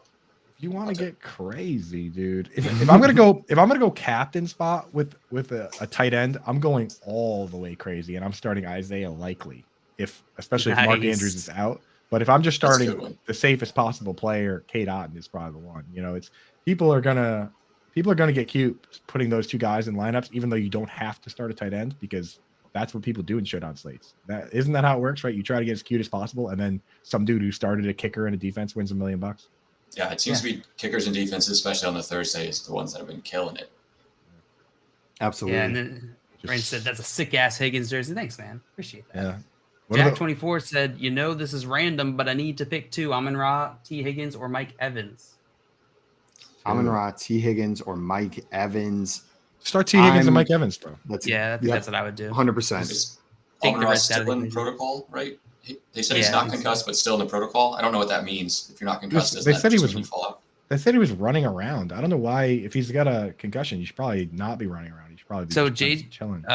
JJ Zach Reason was explaining a bit yesterday on our waiver wire stream. He was saying that he wasn't concussed, but I forget the term that he used, but it essentially means like when you have a brain, your brain gets hit, like you still have like certain thing, like your motor skills are not quite right, even if it's not a concussion. And according to the new protocol rules, they have to take them out if they're displaying any sort of symptoms like that. Yeah, symptoms like that, even if it is whatever this term was that he used, that means like it wasn't a concussion, but it was just that's pretty smart, dude. You know what I mean? It's like, because if your motor functions are off at all, you shouldn't be driving a car. You definitely shouldn't be running around on the football field, which is basically demolition derby, is it not? Like, probably not a good place. If you don't have your coordination together, you're going to get jacked up again. No? Yeah.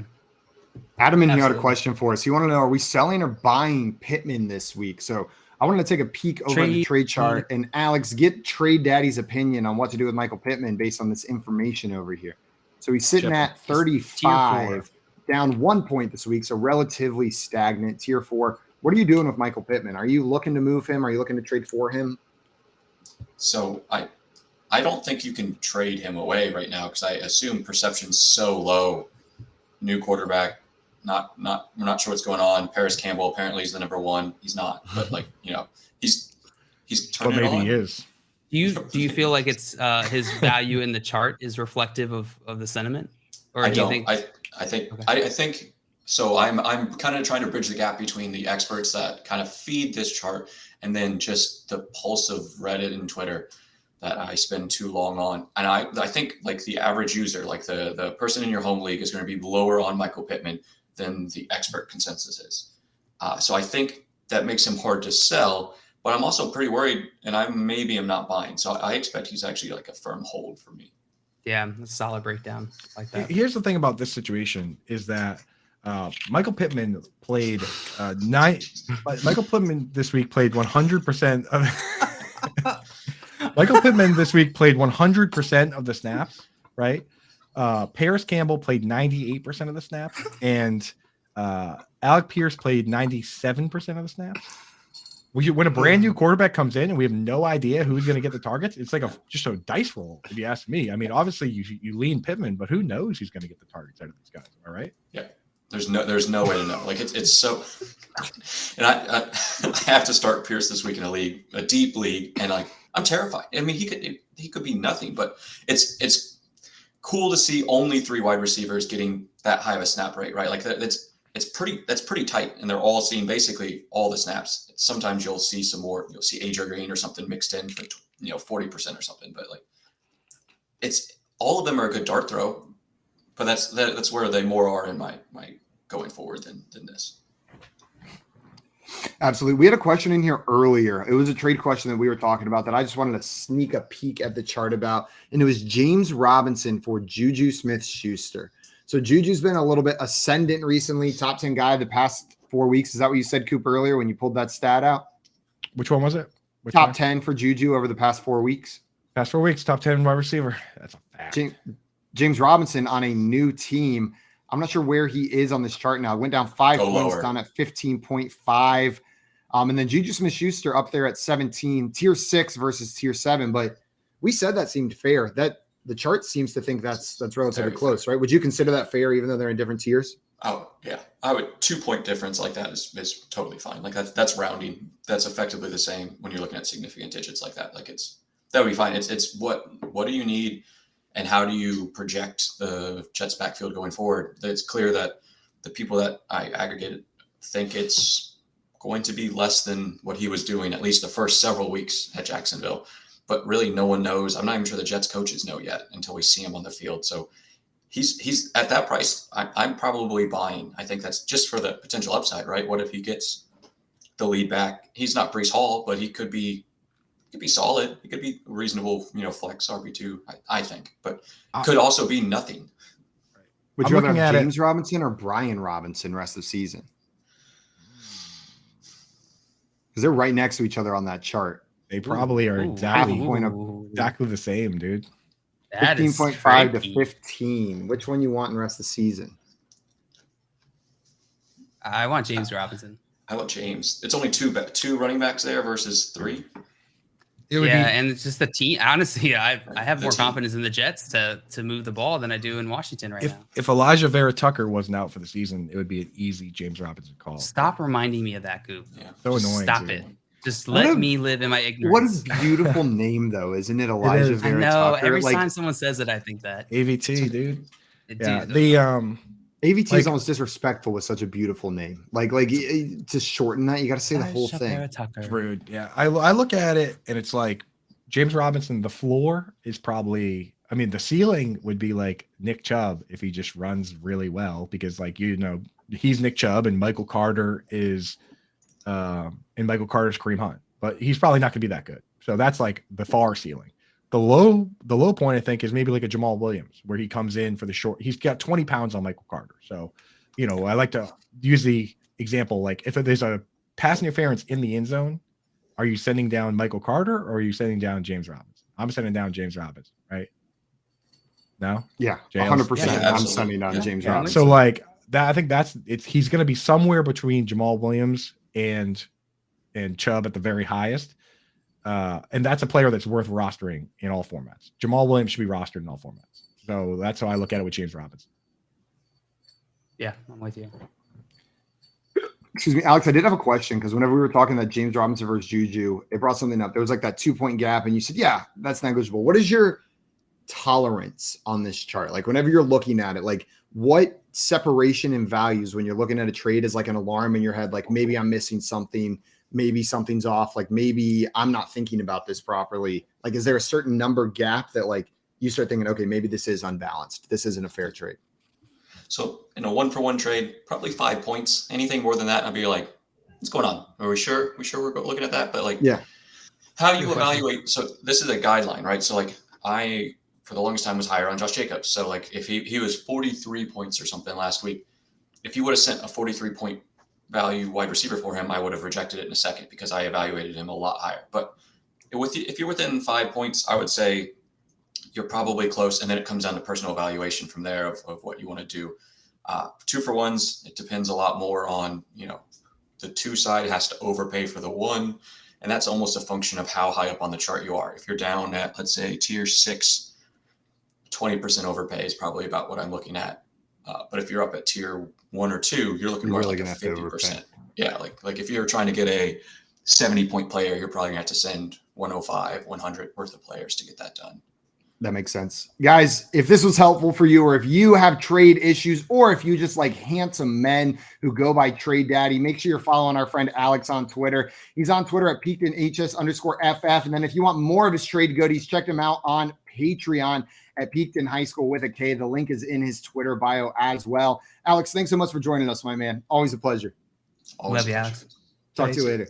Guys, we are going to be right back with our friend Sal Capaccio. He's a Bills beat and sideline reporter and host of the Extra Point Show over on WGR 550. Get ready to talk some Bills, baby. This is the Front Yard Fantasy Morning Show here on Bettor Sports Network.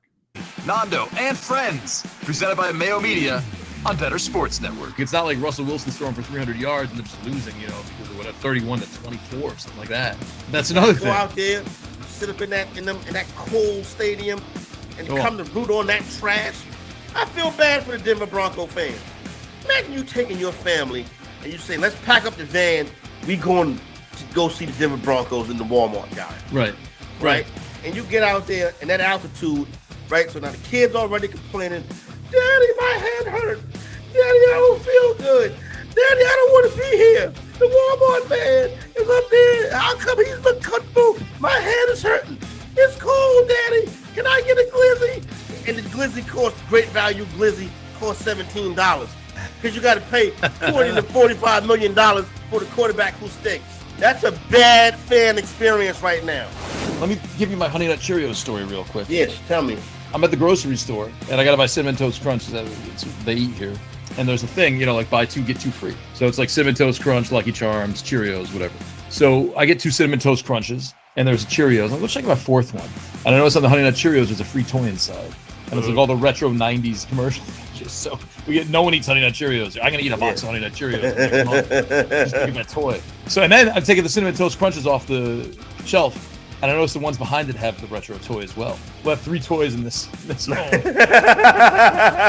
I still got my adult Happy Meal toys, which they're actually going crazy on eBay right now. You know? Are they really? Yeah. How did we miss? People. There's some of them that's listed for $300,000. But yeah, you can like Fry Guy. You can get $25 for Fry Guy right now. Oh, that's not really going wild. I thought like $300. No, I think it will soon though. I'm gonna hold on. I got Fry Guy and Hamburglar, so I'm gonna hold on to them. What's up, everyone? Welcome back into the Front Yard Fantasy Morning Show here on Bettor Sports Network. Joining us right now, we've got our friend Sal Capaccio joining the show. He is a Bills beat and sideline reporter and host of the Extra Point Show from 10 a.m. to 12 p.m. on WGR 550. Sal, thank you so much for joining us today, my man. Yeah, thanks for having me again, guys. Sal, good to see you. What's up? Let me start off by saying, Sal, watched you on Pat McAfee last week. Incredible job, my friend. That must have been a ton of fun. Yeah, it's the 3rd time I've been on. I was really super excited when they reached out a while back, the season training camp, I think it was, and they're like, "Hey, you want to go on Pat McAfee?" I'm like, "Are you kidding me?" Like, yeah. And I thought it was, I didn't like, is this the real Pat McAfee show? And then it went really well that first So they had me on the day that the Bills opened in LA. I did it from my hotel room, actually, over with the pool behind me and everything out in LA. And then we just did it again, so they do that Feel the Beat segment, works pretty well for me. My show ends at noon Eastern in Buffalo, and they usually have me on 12:30, 1:30. So it works out pretty well. So thank you. I appreciate it. They're a ton of fun. Yeah. Follow-up Yeah, no, you question. did great. Follow-up question. Hanging out in LA doing the Pat McAfee show with a pool behind you, is that the coolest you've ever been? Yeah, I think so. It's funny. This is my 9th year on the Bills radio network as a sideline reporter. 9th year as a sideline reporter, and my backstory. I grew up in Buffalo. I grew up rooting for this team. I went to Syracuse University, and I would take a Greyhound bus back for horrible years because I was a poor college student and didn't have a car. Right, and I used to think about what it'd be like being in this job, doing this for a living. Like this was my dream growing up here in Buffalo, and every single week, it's true. I get chills talking about it. Every single week during the national anthem, I'm standing on the field and I take a minute and I just look around. I do a 360 and I think, holy crap, I'm in the NFL. I do that every week, and it's been 9 years, and I just do it to remind myself of how love that.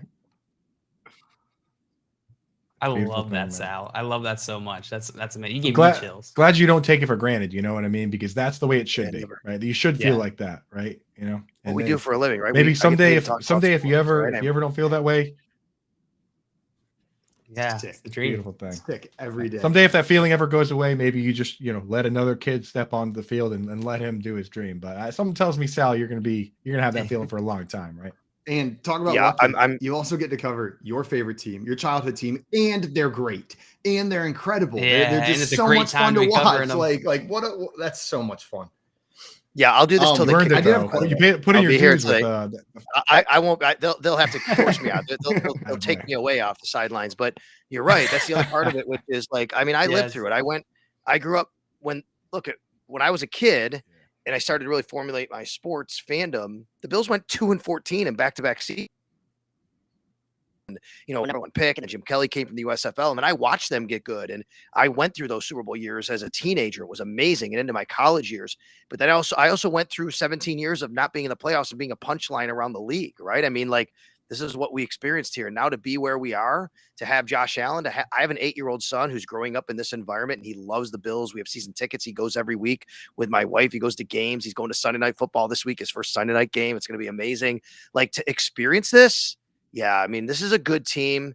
They're right there. We have a chance now to, have something special happen here in Buffalo. And, I tell people all the time, it might be Super Bowl or bust this year. I agree with that when people say it, for the sense of if they don't win it, like they fell short of their goals, but they're not going away anytime soon. This is going to be a Super Bowl championship caliber team and contender for many years to come.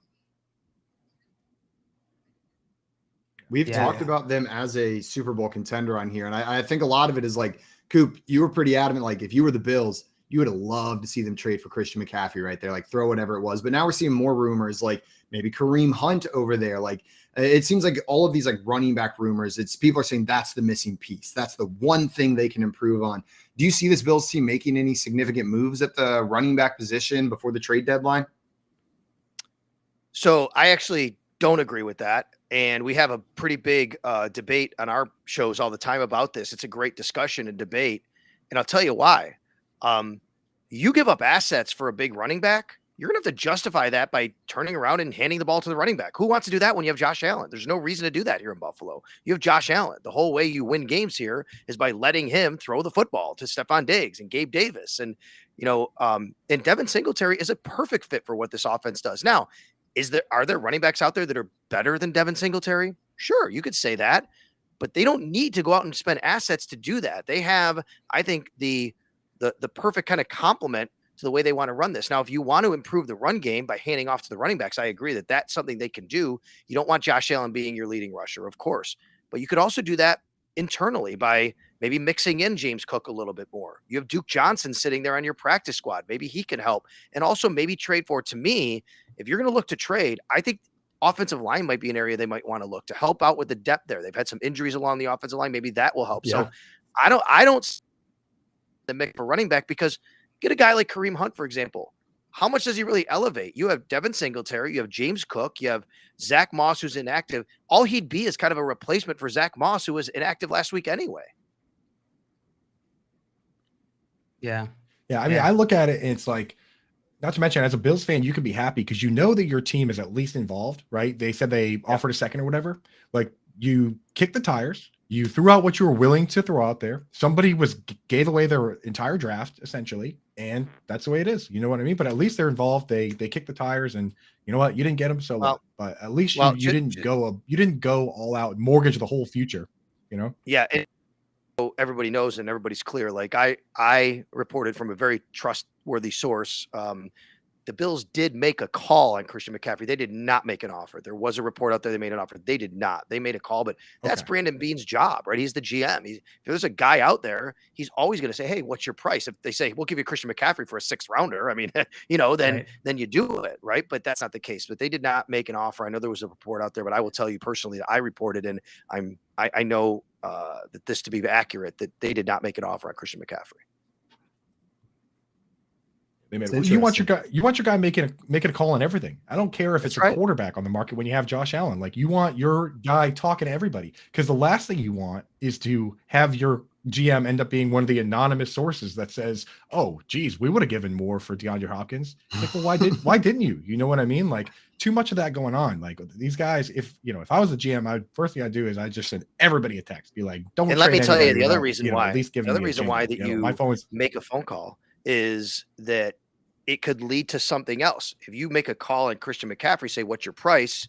Okay, we can't afford that. Oh, by the way, what are you thinking? Maybe you get to DJ Moore, right? Maybe that's something you might want to do, or something along those lines, right? So you make a call because it also kind of just gives you more options and opens up, those lines of communication. Right. Exactly. Right. Yeah. We talk about that in fantasy a lot. When you're approaching trading, and I believe JJ Zach Reese said it yesterday. We were on a stream together, and he was talking about trading and how even you shouldn't go into it with necessarily an exact player in mind, because you're closing yourself off to all the other options there.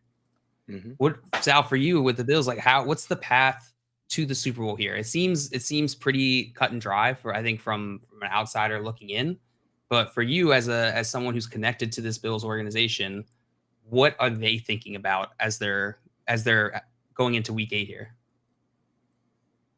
To finish this off in the AFC to get the number 1 seed and home field advantage. That's their path. That's their goal. That's what they want to do. They didn't do that last year. Remember, they went to Kansas City on Sunday night last year and beat them and had a leg up on Kansas City.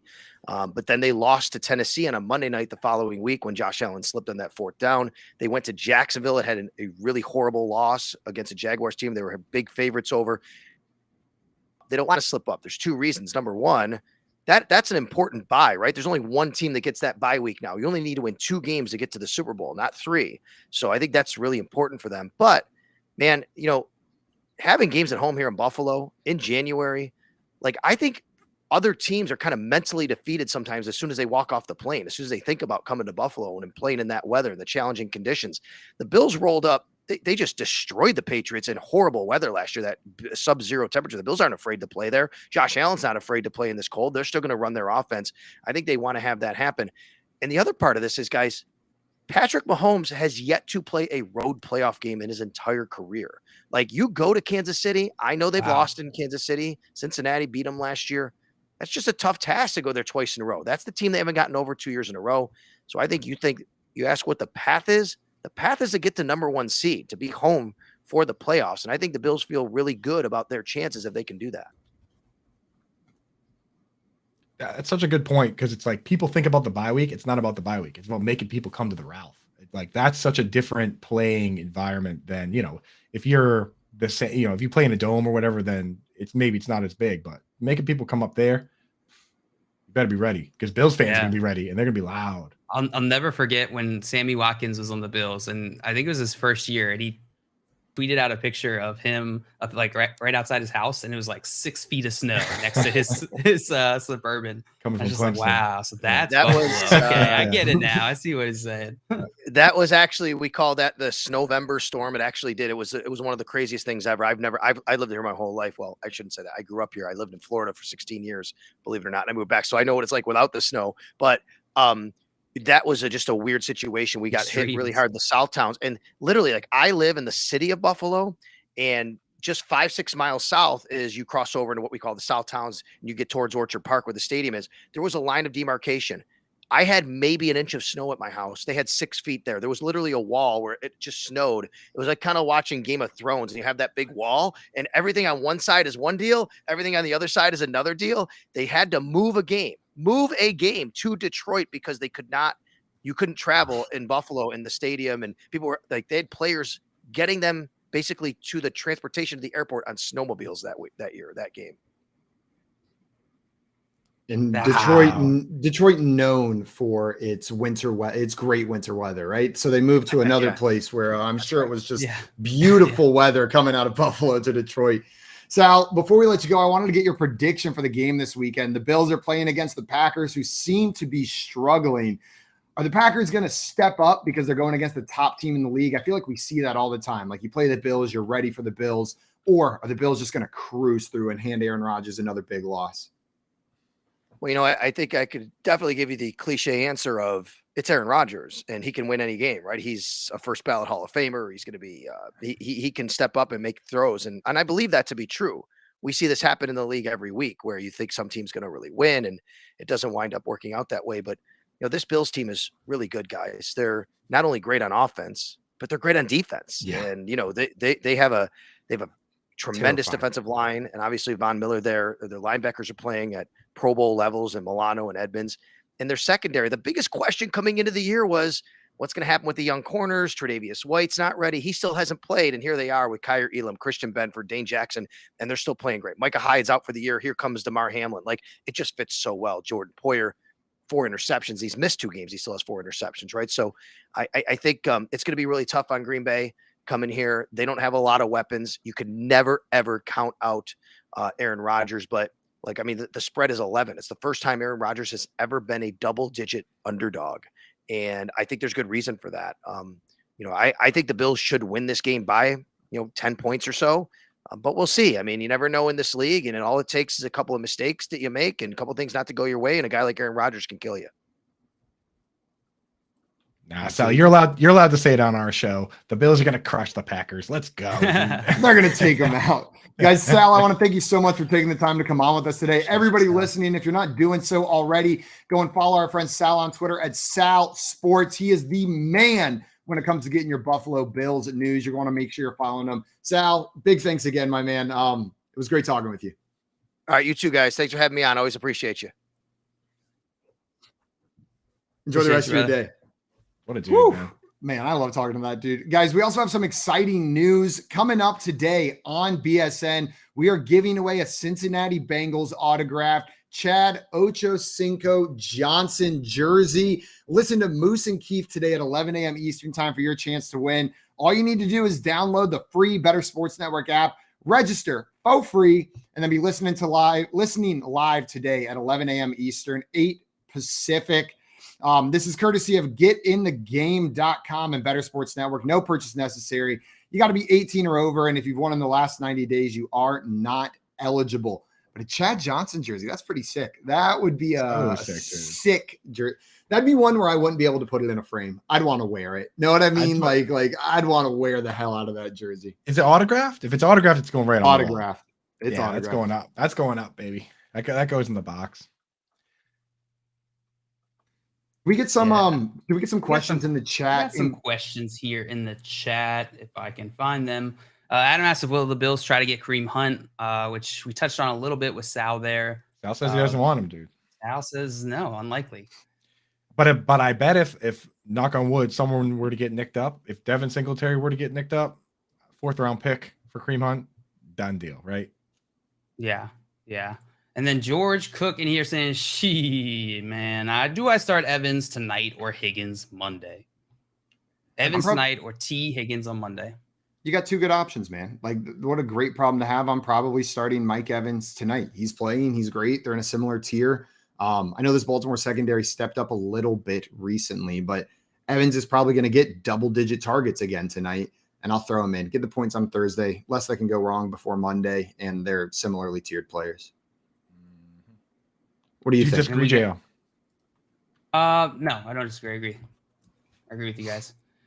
Let's see. George also said, I'm a Packers fan, and I can confidently tell you we are gonna get our cheeks clapped by the Bills. Yeah.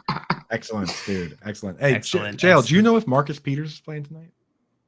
I don't know. You know he's questionable. I don't know. If Marcus Peters is out, it's definitely Evans. And if Marcus Peters is playing, it's probably still Evans. If he's questionable, it means he's not going to be 100%. I think it was what was the injury for him?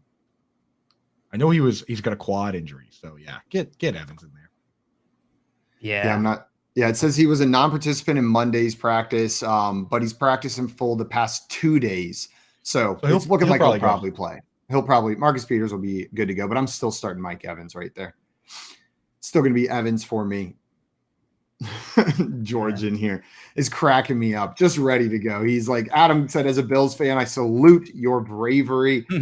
Yeah. You know what? Especially as a Packers fan, being willing to say, you know what, we're not great this year. Because I've seen some Packers fans on Twitter take an entirely different approach to this season. It has not been that positive of an outlook. You guys, talking about this. Oh, sorry. Go ahead, Joe. So Tommy said, what is going on with Cook? I know he fumbled early, but he looks like he could be a great back. Yeah, I was interested to ask Sal about that too, because Cook is a second round draft pick. Be interested to see if they work him in. We'll have to ask Sal next time he comes in. Anything you guys have seen from watching James Cook? Saw him fumble first time he touched the football. Yeah, I also saw that. And then I saw him look decent with the other carries that he got at the beginning of the season outside of that fumble. Like week 2, when they gave him a little bit more work, he looked decent, but it seems like they're comfy with Devin Singletary.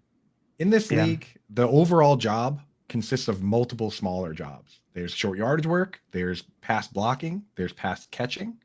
You got to find a way to be better than the starter at one of those things. We thought James Cook would be better at catching passes, but Devin Singletary has been great at it, right? So you got to find, and with his size, he's probably not going to be better at pass blocking. So you got to find a way to carve out yourself a role. That's where it's at. James Cook, we need to see him be better than Singletary at catching passes. That's how he's going to get in there. Until he does that, he has no use in fantasy football until that point.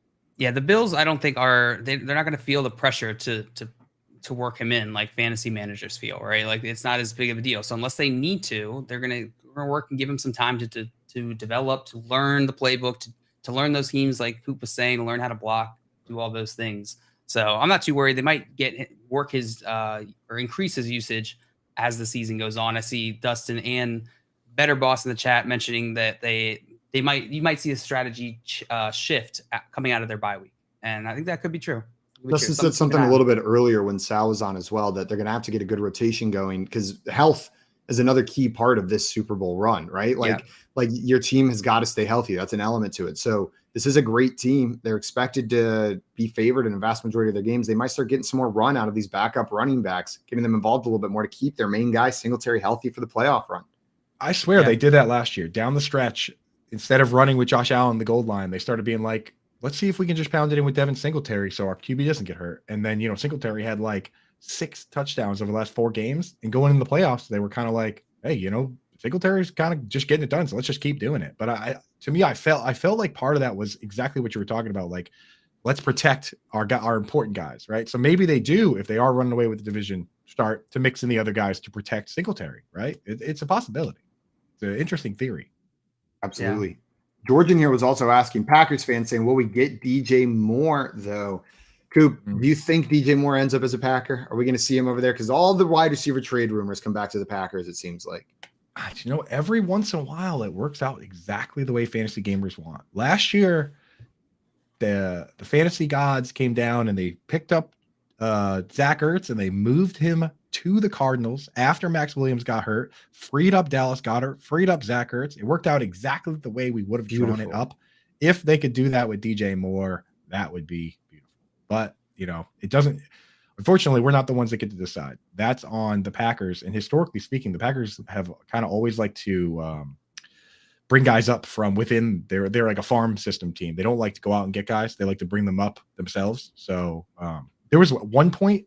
It was a few years back and kind of different front office and stuff. But like at one point, they only had one dude on the team who wasn't drafted by the team or signed as a free agent, and it was or signed as an undrafted free agent, and it was like the fullback Kuhn. Like literally every other player on the team was brought up by the team. So I don't know. It would be kind of uncharacteristic for them to go out and make a big trade. But I would love to see it. I would love to see it. I feel like Aaron Rodgers would love having a DJ Moore to throw the ball to. Like, I feel like that's the kind of receiver that would earn his trust quickly because he's just great. He's great at what he does. He's going to catch the ball. He can handle 160 targets. I'd be pretty happy about that. JL, if DJ Moore goes there, how are you viewing him? Are you viewing him immediately as Aaron Rodgers 1? Like, does his value skyrocket for you if he gets traded to the Packers? Yeah. I mean, I think the opportunity there is going to be far better than what he can get in Carolina. The upside is just not there for Carolina. There's really no futures where Carolina could have that upside or where they're going to have the same sort of upside as Packers.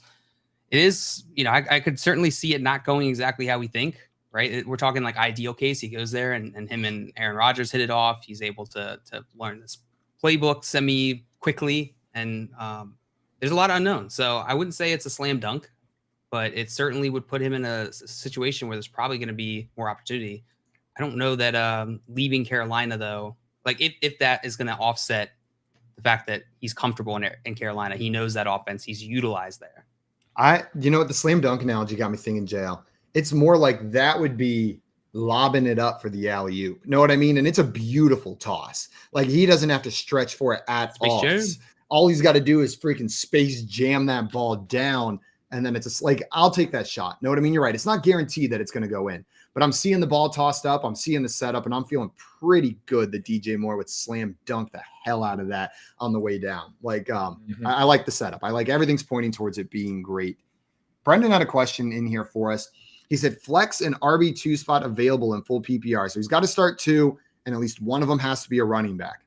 Devin Singletary, Michael Carter, Wan'Dale Robinson, Donovan Peoples-Jones, and Brandon Cooks are the players. Needs to start 2. One of them has to be a running back. Coop, which 2 of these would you be starting? Oh, I was really hoping you were going to ask JL. I can pause. I'll say the running back I would start. I'm starting Singletary, I think, of the 2 running backs. Like, you have to start a running back. It's between Singletary and Carter. I'm starting Singletary. Are either of you guys starting Michael Carter? I'm starting Singletary, and the problem with that is that, like, if you're not going to start Michael Carter this week while James Robinson is still like learning the playbook, it's going to be hard to start him, because Robinson's only going to carve out more and more of that role, right?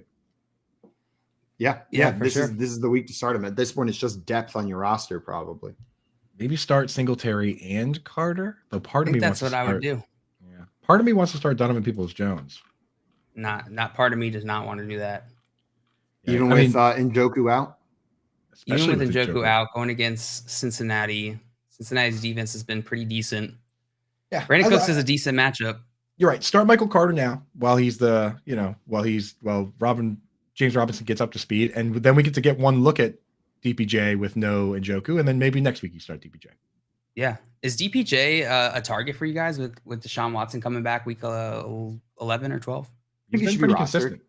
He should be rostered for sure. 70 plus yards, 3 of the last 4 games. Guys, I wanted to stick on this question. 3 hours goes so fast. Yes, it does. Wait, are we done? I am not settled on Michael Carter. I'm going Singletary, and I'm starting Wan'Dale Robinson against the team that has been giving up the most fantasy points to opposing wide receivers in the Seattle Seahawks this weekend. Like, I feel like Wan'Dale Robinson has to be in that lineup. It's the perfect matchup. He's on the rise. Like, give me Singletary and Wan'Dale. And Michael Carter's on my bench, unfortunately. JL, Simon disagreed with us. Oh no. We're gonna have to have a talk with him after the show. Yeah, let's kill him. Guys, thank you everybody for tuning in today. I'm gonna get killed right after this show, so it'll just be Coop and JL here with you tomorrow. Coop and the Hogs back. Guys, they will be back tomorrow from 7 a.m. to 10 a.m. Eastern time. Right after this, we've got Moose and Keith coming up, and they are giving away that sick Chad Johnson Ocho Cinco autographed Cincinnati Bengals jersey. After that, you're looking at some lunch money, and then presented by Fantasy Guru, and then Corey, Nando, and friends will join you later this afternoon as well. Enjoy your Thursday night football. Until tomorrow, though, we are out of here. Adios, everybody. See you then. Arrivederci.